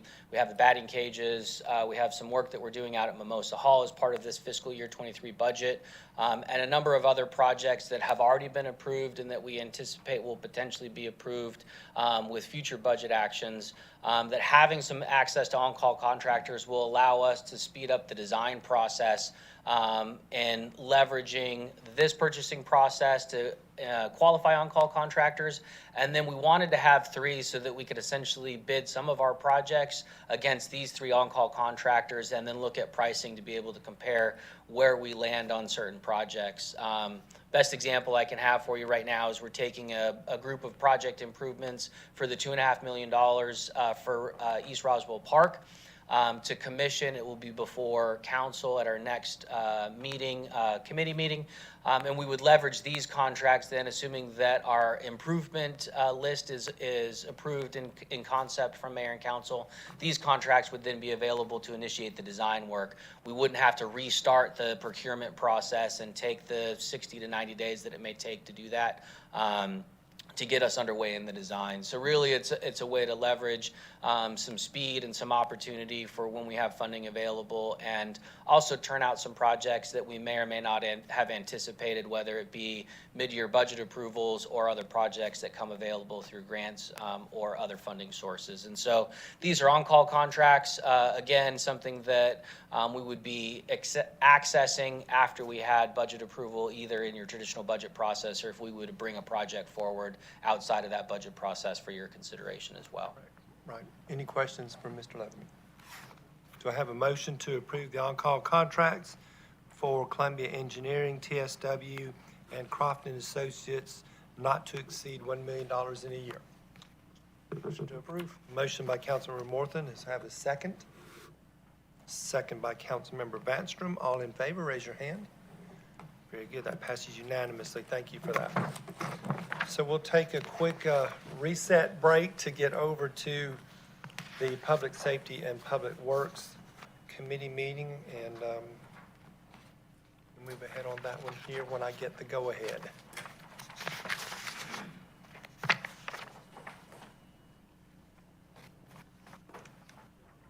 Thanks, Jeff.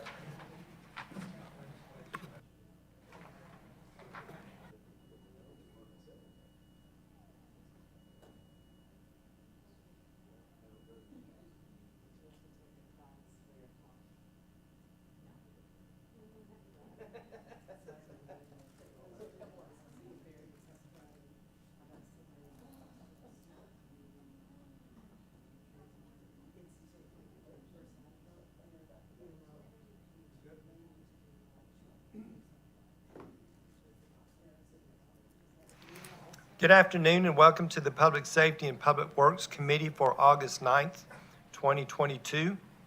I want to acknowledge our committee members that are present: Councilmember Hall, Councilmember Palermo, Councilmember Vanstrom, Councilmember Hills, and Councilmember Morthland, and our city attorney, Mr. Davidson, is present. The purpose of committee meetings are for the city departments to convey information to the mayor and city council and discuss initiatives listed on the published agenda. By ordinance, the committee consists of the mayor, members of the city council, and the city administrator. The ordinance does mandate the city administrator as the chair of the committee meetings. For the record, I'm Michael Fisher, the Assistant City Administrator, and I'm the designee for the City Administrator for this committee meeting. This is a public meeting, but it's not a public hearing. Therefore, while the meeting is open to the public, we do not take public comments or questions during the committee meetings unless specifically authorized by the mayor and council. Public comments or questions are received at the regular city council meetings held at 7 p.m. in the city council chambers on the second and fourth Monday of each month and the fifth Monday of certain months in open forum. We do encourage citizens to engage our online platforms, and if you have questions or need information regarding any matter, our staff is available to provide information to you. I would encourage the viewing audience to visit the city website for meetings, events, and departmental information. The city's web service portal is a mechanism to report issues or concerns. The first item on this agenda is the approval of the minutes for the Public Safety and Public Works Committee meeting for July 12th of 2022. Do I have a motion for approval? Councilmember, have a motion by Councilmember Hills. Do I have a second? I have a second by Councilmember Morton. All in favor, raise your hand. And that's unanimous. Thank you very much. We don't have any public safety, fire, or public safety police action items for this committee. We'll move to item number 2, which is under our public works. Discussion and update of the Stormwater Utility Division, and I will introduce Director of Environmental Public Works, Sharon Izzo. Thank you very much. So this evening, we're bringing a discussion of the Stormwater Utility Division to you. Since the beginning of January, we've had an opportunity to touch on the other divisions of Environmental Public Works, so we thought it was a good idea to bring the Stormwater Utility to you. And I've got here with me our Stormwater Utility Manager, that's Adam Lyon, and he's going to take it from here and do a presentation for you. All right. Hopefully I can figure out how to work this. There we go. Just a short outline of the things I'd like to cover today. My stormwater team, essentially how I accomplish things. Regulatory compliance, the things that we have to do to keep the state and federal government happy. Citizen response and system inspections, those are the ways we find problems, either people telling us about them or us going out and looking at our system and finding them. Operation and maintenance, how we prevent problems, fix minor problems. Capital improvement, how we fix major problems, which involves hiring contractors. And then our master plan implementation. In 2019, we developed a master plan. It had many recommendations and short update on where we stand on those, meeting those recommendations. So this is a org chart of my small but potent staff. And see, I'm there at the top, and then I have Sue Rossetti, my administrative assistant. She is my go-to person on all things munis, finance, office, organization. She basically keeps us from falling apart, and she is crucial to the success of my division. She also helps out the other divisions quite a bit in our department. Amanda Lester is our MS4 specialist. She comes to us from private consulting. She does all the heavy lifting on the compliance and reporting to this state. And she's part-time, 20 hours a week, but you would not be able to tell it by the amount of work she produces. John Sirach's our construction specialist. He runs our CIP program. He does generate scopes for individual projects. He does field inspections and construction oversight. And he and I together keep the CIP list and rank the projects that are on the list and keep them in an order that we're addressing them in the proper way. Jamal Jackson is the illicit discharge detection and elimination inspector. Essentially, he's the eyes and ears of our department. He's the one that is the first point of contact residents usually have with my division. He's out there responding to resident complaints or concerns. He's doing the MS4 inspections, looking at our system. He finds the problems, brings them back to us. Joel Martinez is the stormwater maintenance supervisor. Him and his crew handle all operations and maintenance. The crew's made up of Billy Young, the crew leader. He's a extremely competent equipment operator, and he basically does all the project layout, and his positive attitude and work ethic are really infectious, and it helps with the whole crew. Ken Hill's the equipment operator 3. He with Billy and Yoel do the majority of heavy equipment operation, and the rest of the team are all equipment operator 2s. That's Michael, Matthew, Chance, and Mr. Blackwell. They do almost all the manual labor and a lot of the smaller equipment operation. So for regulatory compliance, the city has a municipal separate stormwater sewer system MS4 permit. And it's a 5-year permit. Our current permit was issued in June 2019. Later in that year, in December, we generated a stormwater management plan, often referred to as a SWAMP. The stormwater management plan is what we give to the state to tell them how we are going to comply with the requirements of the permit.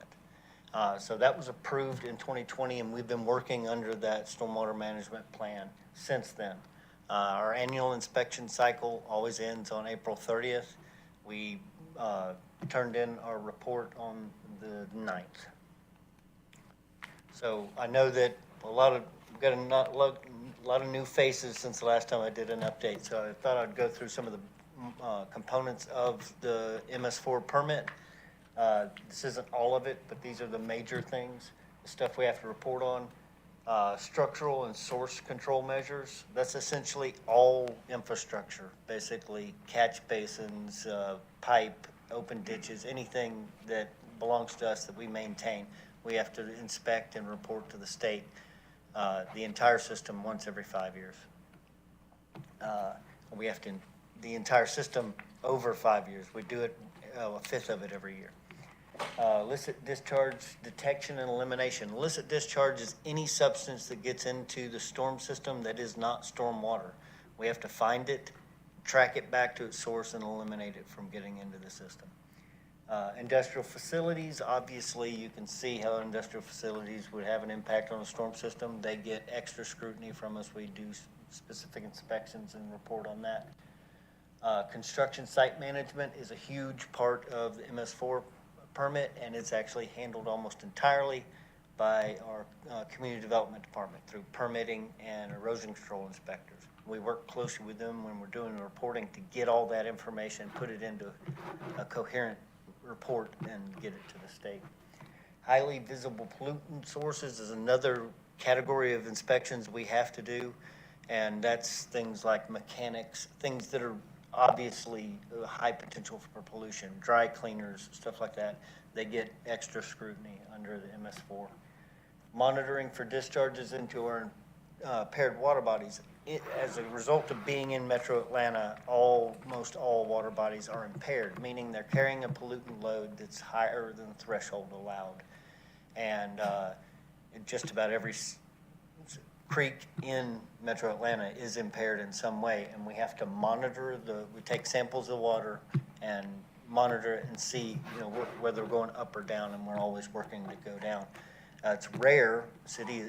Roswell is one of the rare cities that we actually have gotten sections of streams delisted, removed from the listing of impaired water bodies within the city of Roswell. We're constantly working to get more. Cleaner water is better, obviously. Public education and involvement. These are outreach and education things required under the permit. That's mostly handled working with community relations and our support services division in EPW. So these are numbers of our last fiscal year's annual citizen response and our system inspections. We got 280 citizen calls last year that we responded to in any number of different types of problems. 1,058 structures inspected and 19 miles of conveyance. That's pipe and ditches. And that's 1/5 of our system. It's not 1/5 of the number of our system. We have the city divided into individual areas, and we cover that whole area for one of the 5 years of our permit. And then we have an agreement with the city of Alpharetta, the streams that cross from Alpharetta into Roswell. They have to do monitoring, we have to do monitoring. We actually do that in conjunction with them so that we're basically spending half the money because we both have to do it. We're not repeating work, we're just using the. And out of those citizen responses and inspections, we generated 577 work orders. Problems we found that had to be fixed. That could be anything from having a grout in the inside of a box that could be done in 20 minutes to huge, multi-million-dollar repairs. Every one of those would get a work order. So when we're meeting with residents and going through issues that they have, one of the things we have to go over most often is the city's extent of service and level of service. This was established when the utility was formed. And essentially it is that the city is responsible for all infrastructure on city property or that has been dedicated to and accepted by the city, and that's handled through the platting process. Things that are not city infrastructure would be detention ponds on private property, open drainage ditches that aren't in the right-of-way or on city property, driveways receiving water from the roadway, privately installed facilities. So if it's a private neighborhood or if it's just something that was added on to an existing system that's not platted, not dedicated to the city and accepted by the city, then it would be private. Driveway pipes along roadways with ditches beside them, and recreational ponds and lakes. Those are private. This is a tool that we have on our website. It's one of my favorite tools that we have. It is a very clear way to help residents understand the difference between private and public. I like this tool so much. Before I came to work at the city of Roswell, I worked in Sandy Springs for 10 years. And from the time I found this on Roswell's website until I left Sandy Springs, I used this to explain this to Sandy Springs residents with the Roswell name right there at the top of the page. It was just better than what we had to work with. Operations and maintenance. Work orders completed in FY22 was 527. Obviously, that's a little less than what we generated, but some of those were actually carryover from the previous year. It's always a lag between those two numbers. With our new equipment and training that we've been doing in the past few years, we have really upped our game. Our pipe crew is a professional pipe installation crew now, putting in concrete pipe. I'd put them up against anybody, and I've been doing it a long time. They really got it down pat. We've been exclusively installing concrete pipe on projects since April of 2019 with very few specific exceptions that I'll go over in just a few minutes. And we've instituted a cross-drain inspection program back in November of 2019. A cross-drain is any pipe that's underneath the roadway. Those are the pipes that have the highest potential for causing life safety issue. So we want to know the condition of all those that are under the roadways. We wanted to do that within 5 years. We're already at 83% of that, and that's way ahead of schedule, but actually a lot of the ones that are left to do are the hardest ones to do, or the only access. It puts you in danger of getting hit. So you need, instead of just one person out there with a camera, you need that person plus somebody to do traffic control. So we're going to slow down on those productions, unfortunately. But we'll easily get it done in the 5-year. New equipment in the past 2 years. We've got a new mini excavator and a new utility vehicle. The utility vehicle we actually use a whole lot. We use it for taking rock down to the end of our system to stabilize at outlet control, riprap. And it was difficult to find one because we need a metal bed, a dump bed, because the rock will destroy a plastic bed. And apparently now Kubota, what we got, is the only company that makes them with metal beds. So before we had a John Deere, which is great, but they don't make it anymore.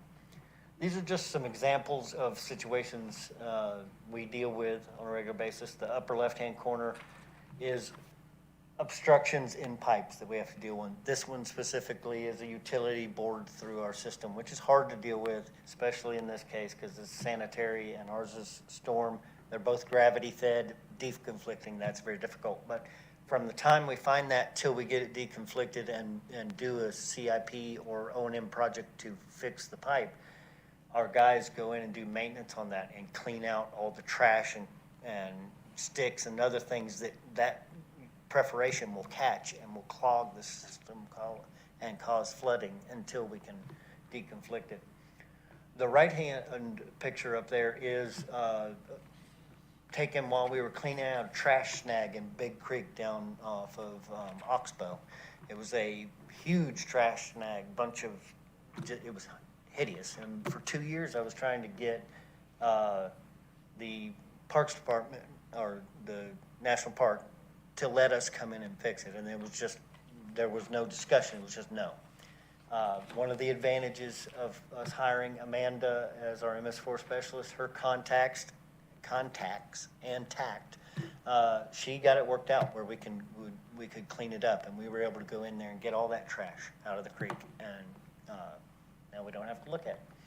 The bottom two pictures, a catch basin lid and a flume, that's the meat and potatoes of our O&M work, is concrete work going in and addressing situations quickly and moving on to the next one. Tons and tons of that type of work we do. Capital improvement projects are projects that are bigger than what we can handle with our O&M crew. We only have 6 men. So if it's pipe that's so big that our equipment can't lift it, or so deep that we can't reach it, or it's so complex that we can't handle it with 6 men, like it needs traffic control, needs an open cut, or lining, where we're lining pipes. We try to do a lot of lining because lining is fast and it doesn't impact our residents and our roadways nearly as much. Those would all be CIP projects. Currently, we have identified 117 CIP projects, problems that will require a fix. And cost estimates for the first 26, which is what I've been able to do, is just under $2 million. The way the market's looking currently right now, that's going to go up significantly for those projects. All those projects on the list, we rank them on weighted criteria, health and safety, property damage risk, ease of construction, paving schedule, and other factors. We constantly go through our list, and anytime we find a new project, it is ranked, and then it goes onto the list where it ranks. Then nothing starts at the bottom. It always, unless it truly ranks the least important.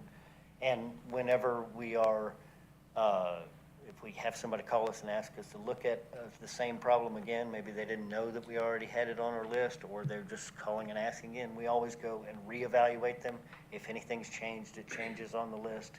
So we're constantly updating the list nearly on a weekly basis to make sure that we are actually addressing them in the order of importance. So just wanted to show some pictures of some projects we've accomplished. We had actually 3 emergency projects last year, which is unprecedented. And in one rain event, we had this one, Hembry Road, a huge sinkhole that destroyed the sidewalk and was threatening the roadway. It was 2 60-inch steel pipes that had rusted away. We had to have a contractor come in and install concrete pipe, stabilize it. That should be a nearly permanent fix. This is Ridgeway, and this is one of the projects that was actually in the middle of our project list. It was not really all that dire a situation. We didn't think that it was going to be something that had to be handled right away. The bottom of the pipe was rusted out, but we went in there with a probe rod, and it was all rock. It was set on rock. It was very stable. So we thought that it ranked below some of the other ones that were a lot worse. But in the big rain event that caused that Hembry sinkhole, a large log came down the creek. That's a 72-inch pipe. There's a lot of water coming through there. That log hit the bottom right-hand corner of that pipe right there, knocked out a portion of the head wall, folded the pipe in, and we were out there, and we were watching the pipe slowly close just from the water force. And this is after the water went down, but we were sure another big storm would close that thing off and we were gonna lose a house, or we're gonna flood a house. So this became our number one project at that time, moved all the way up the list because of a change in site conditions. And this is one of the situations where we did not install concrete pipe. We came in and the 12 feet of pipe that were out of round were removed and replaced with steel pipe and a new head wall set, and then immediately we did a structural concrete liner inside of that pipe. So the pipe was just used as a form to create a new concrete pipe. And so steel's 1/8 of an inch thick. When it rusts away, it'll have no measurable effect on the surroundings. And Holly Berry, a little bit later in the year, another emergency. It was a sinkhole that destroyed a section of sidewalk, was threatening the roadway. Pipe was in really bad condition. The contractor ended up actually replacing 60 feet of pipe with steel pipe and then lining the entire 300-foot system, just over 300 feet, with concrete liner. Current projects that we have, these are either out to bid or currently under construction. Lake Forest Way here is out to bid. We discovered this project, we discovered it. We had a complaint call about a sinkhole beside somebody's house, middle of last year. We had already spent our entire budget, went out there and looked at it. It moved to the top of our list right then when we saw it. Big sinkhole. You can see here these stumps. Those are trees that were undermined by that sinkhole and were leaning towards the house. And we actually have gone out there multiple times. We've removed 6 trees. We keep adjusting this safety fence to make sure, try to keep it safe and stable. It's out to bid now. We will dig up all that pipe. It's steel pipe that is completely rusted away, and it'll be replaced with concrete pipe. Saddlehorn Circle over here, this is a hybrid project. This is something, this one was the first one we've done it this way, and we'll try to do more this way. Again, steel pipe rusted away, out of round, causing a problem, causing a sinkhole. Actually had our O&M crew go in and replace 30 feet of steel pipe with steel pipe and then restore everything back. And then we had a contractor come in and line the whole system. So our O&M crew and an outside contractor completed that project. And then Roundsville Road was an attempt to do exactly the same thing. It was a 54-inch pipe that was rusted through and creating a sinkhole. We went out there with the O&M crew, attempted to replace the failing pipe. The pipe was in such poor condition that when we tried to attach new pipe to the old pipe, it just fell apart. And we continued to do that for about 20 feet until we were threatening the roadway. We ended up stabilizing all that with brick and mortar and covering it back up, and it's out to bid for a contractor to come in and dig everything up and replace it all with concrete pipe. It's no longer a candidate for lining. Candidates for lining, these 5 projects are ideal candidates for lining. They are very important projects. They're towards the top of our list of projects, and can be handled exclusively with lining.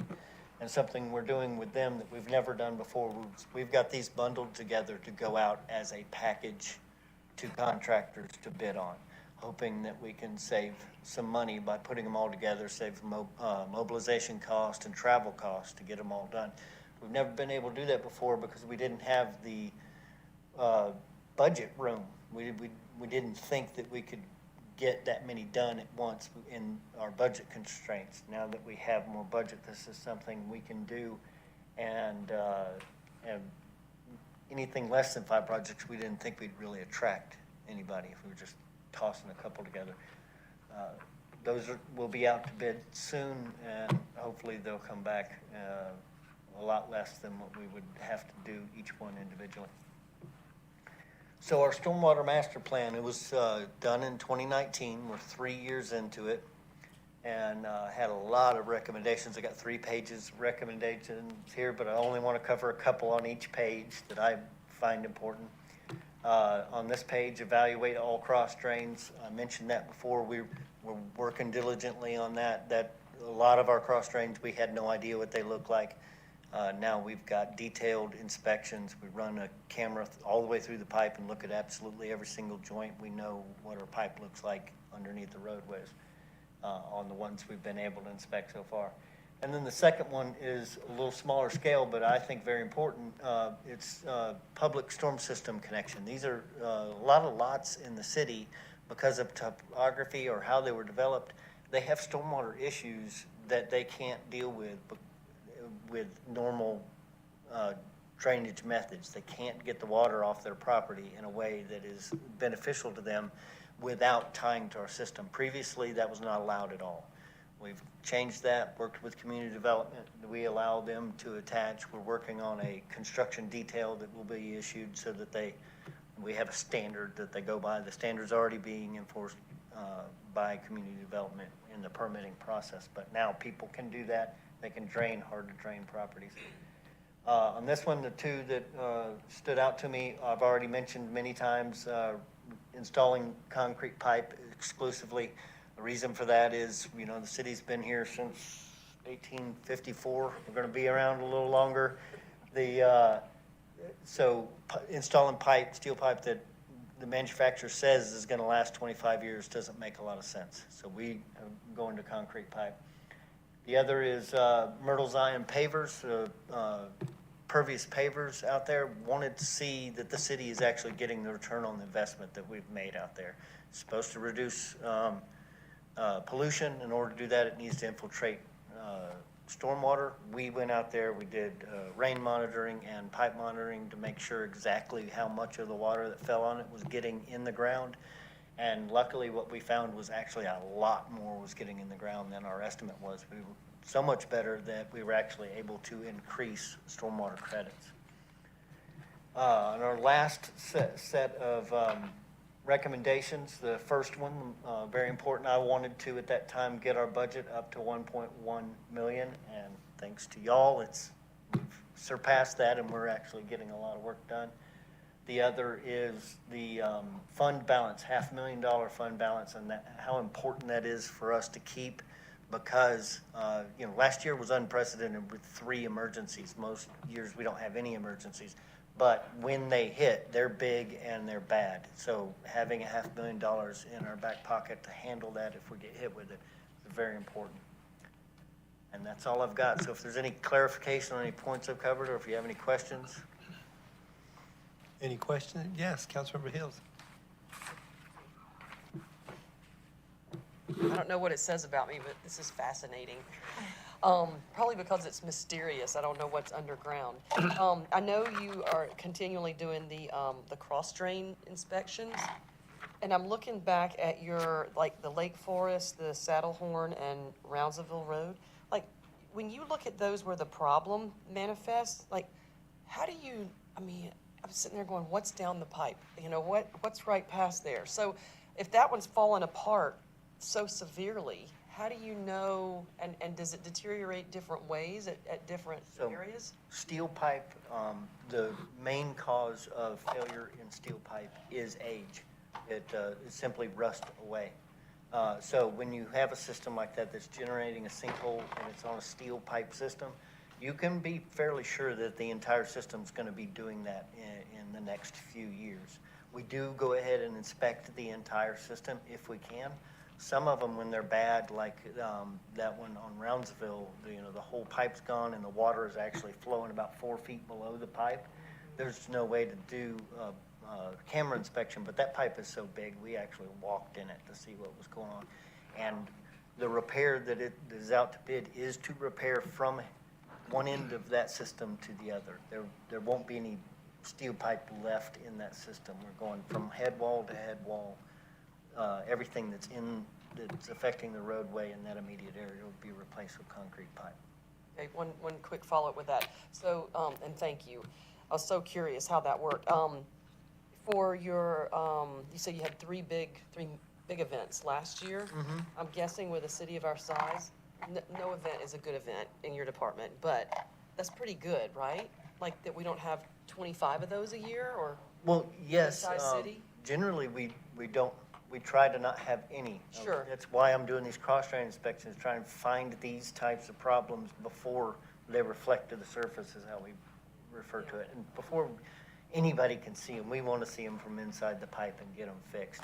But like we've said, I've got 117 projects that we've identified. We know there's at least that many problems and a lot more out there that we haven't found. And the next big rain event can be what causes, it doesn't take, it's not a very predictable situation like the one that just had the Ridgeway that the pipe got folded in. That happened to happen at a head wall where we could see it happening. I've seen it happen not at a head wall, but 150 feet down a pipe where nobody sees it. All you see, you don't get to fix it before it gets closed off. You get to fix it after it's a flood, and then you go in there and find that failed pipe. So we try to stay ahead of all that. Unfortunately, we're not able to, but yes, we make every effort to be ahead of these problems and not let them affect our public. Thank you. Councilmember Hall? Thank you. Thank you for great information.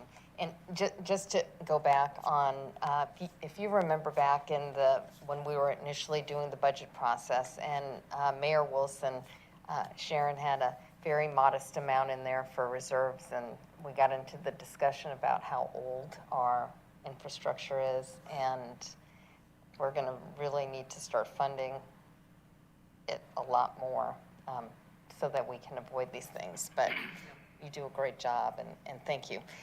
2 questions, more on the light side. The pet waste outreach program, 90% complete. Was there a winning dog? I'm going to let Brian come up and answer that because I think he might have been on the judging panel. Oh, So maybe can we're going to get the big can we reveal hear here. about that? I was not on the judging panel. I was a little bit disappointed. It was actually on Facebook, and there was 74 entries, narrowed it down to 25 on Facebook. There was a vote. It will be coming out in the next couple of weeks. I am not allowed to say because I actually don't know who it is. I was not allowed to know. Okay, but very there is a exciting. winner. There is a winner, and they have been contacted, and we're trying to get everything set up for a photo shoot. Oh, very exciting.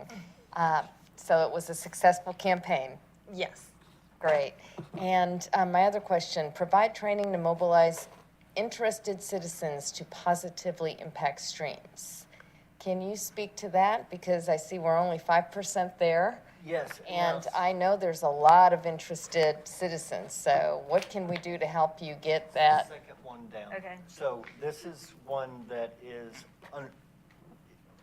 even with these recommendations, I had to prioritize them and attack them a certain way. This one's only a 5% because we have a concept and somebody assigned to it now. Now that Amanda is with us, this will be primarily hers to handle, but we have not moved very far down that road. And we would have had, and Brian would have, Nikki Belmonte that was here before, this would have been right in her wheelhouse. It didn't get to the top of my to-do list while we still had her, so still, it's a little bit in limbo right now, but we will have it done by the Well, end. if we can help, just let us know. We're Thank you. happy to help on that. Anything else? Yes, Councilmember Morton. Can you address the differences between steel pipe with concrete lining, and full-on concrete pipe when you talk about the usefulness and the life expectancies? Yes, absolutely. So when steel pipe, it comes in a lot of different flavors, actually. Nowadays, it's almost all aluminized or bituminous lined, meaning with the aluminized pipe, they run electrical current through it and put it in a solution bath that molecularly adheres aluminum to it. And that pipe is a good 25, 30-year pipe. And then bituminous line is essentially spray asphalt on the inside of steel pipe to resist the wear of the water running on it. Again, 25, 30 years is all you're going to get out of it. Concrete pipe is, even the smaller pipes are around 2.5 inches thick of concrete that has a steel grid reinforcement in it. It's wear resistant from the water running through it just because it's very hard, it's a concrete, and it's 2.5 inches thick. So most manufacturers will tell you 50 years, but I all the time look at concrete pipe that's over 100 years old and is probably going to last another 100 years. We don't have the type of water here that really kind of dissolves concrete as badly as you have some other areas. So concrete pipe lasts for a very long time. And the steel pipe that's lined with a concrete liner, that is an 8,000 PSI fiber reinforced spray-in liner that is usually 2 inches thick. Sometimes if it's an odd shape, like a elliptical pipe or an arch pipe, or it's just egged from being crushed from weight, so it's not round anymore, it doesn't have quite as much strength and it's just integral to its shape, then it may get thicker to about 4 inches. So you've got the same sort of thing. It's actually harder concrete than the pipe, than the prefab pipe with that 8,000 PSI concrete, fiber reinforced. It resists wear essentially forever, and it's very strong. It won't rust away. So the first pieces that you were talking about with the steel, is it similar to galvanization? Yes, galvanized pipe is, most of what we're replacing is galvanized pipe. Yeah, we're replacing that with concrete pipe, but that's most of the pipe that's out there that's failing is galvanized steel pipe.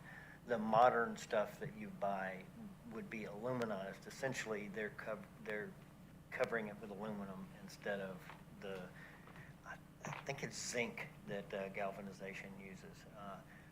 It's just a little more durable than galvanization. It's the same sort of extremely thin rust protectant that's put on there. But yeah, once that's gone and it goes away, it's always rust out in the bottom of the pipe where the water's flowing, because it washes away the galvanization or the bituminous liner or the aluminization, and then the steel starts to rust. And once that happens, the water starts washing the steel away.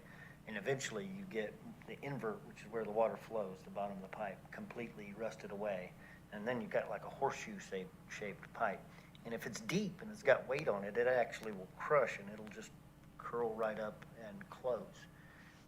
That's the type of failures we try to find and make sure that we can address before that happens, because they cause bad flooding.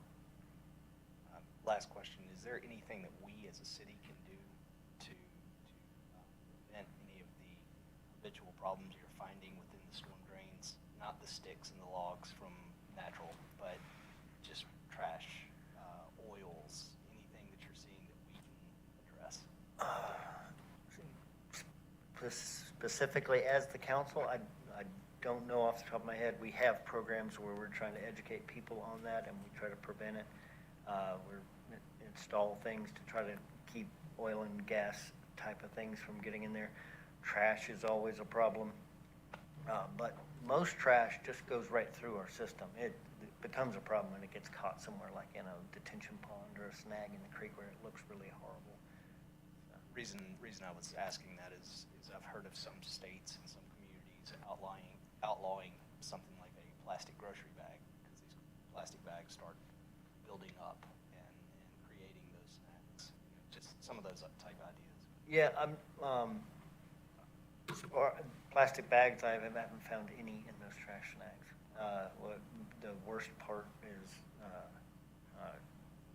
balls, tennis balls, baseballs, soccer balls, and water bottles, and stuff that floats, so that when there's a tree or anything that's in the water, it gets caught. And once it gets caught, everything gets caught. So something big enough that's kind of light, so it'll stay near the top, that it can get caught in something else and expand its surface area, that's where we get a lot more trash. Any other comments or questions? Councilmember Vanstrom. Sharon, I think you met your match. The enthusiasm that you have, Adam, is terrific. So if you want to request some funds or anything, just come without Sharon and I'll bet you get it. Okay, all right. Yeah, we are enormously blessed to have someone like Adam running our stormwater utility. I mean, his boots on the ground knowledge of stormwater and how it works and construction methods has just taken a really strong utility and really put us in the excellent category, because he works really hard to educate all of us and the folks that work for him, and David Davidson across the way here, and Michael, each time we hit one of these situations. So thank you for saying that, because I can't say thank you to him enough, so I appreciate you saying that too. And my last question is, so where is it safe to swim in Roswell? You have that list? You have a pool?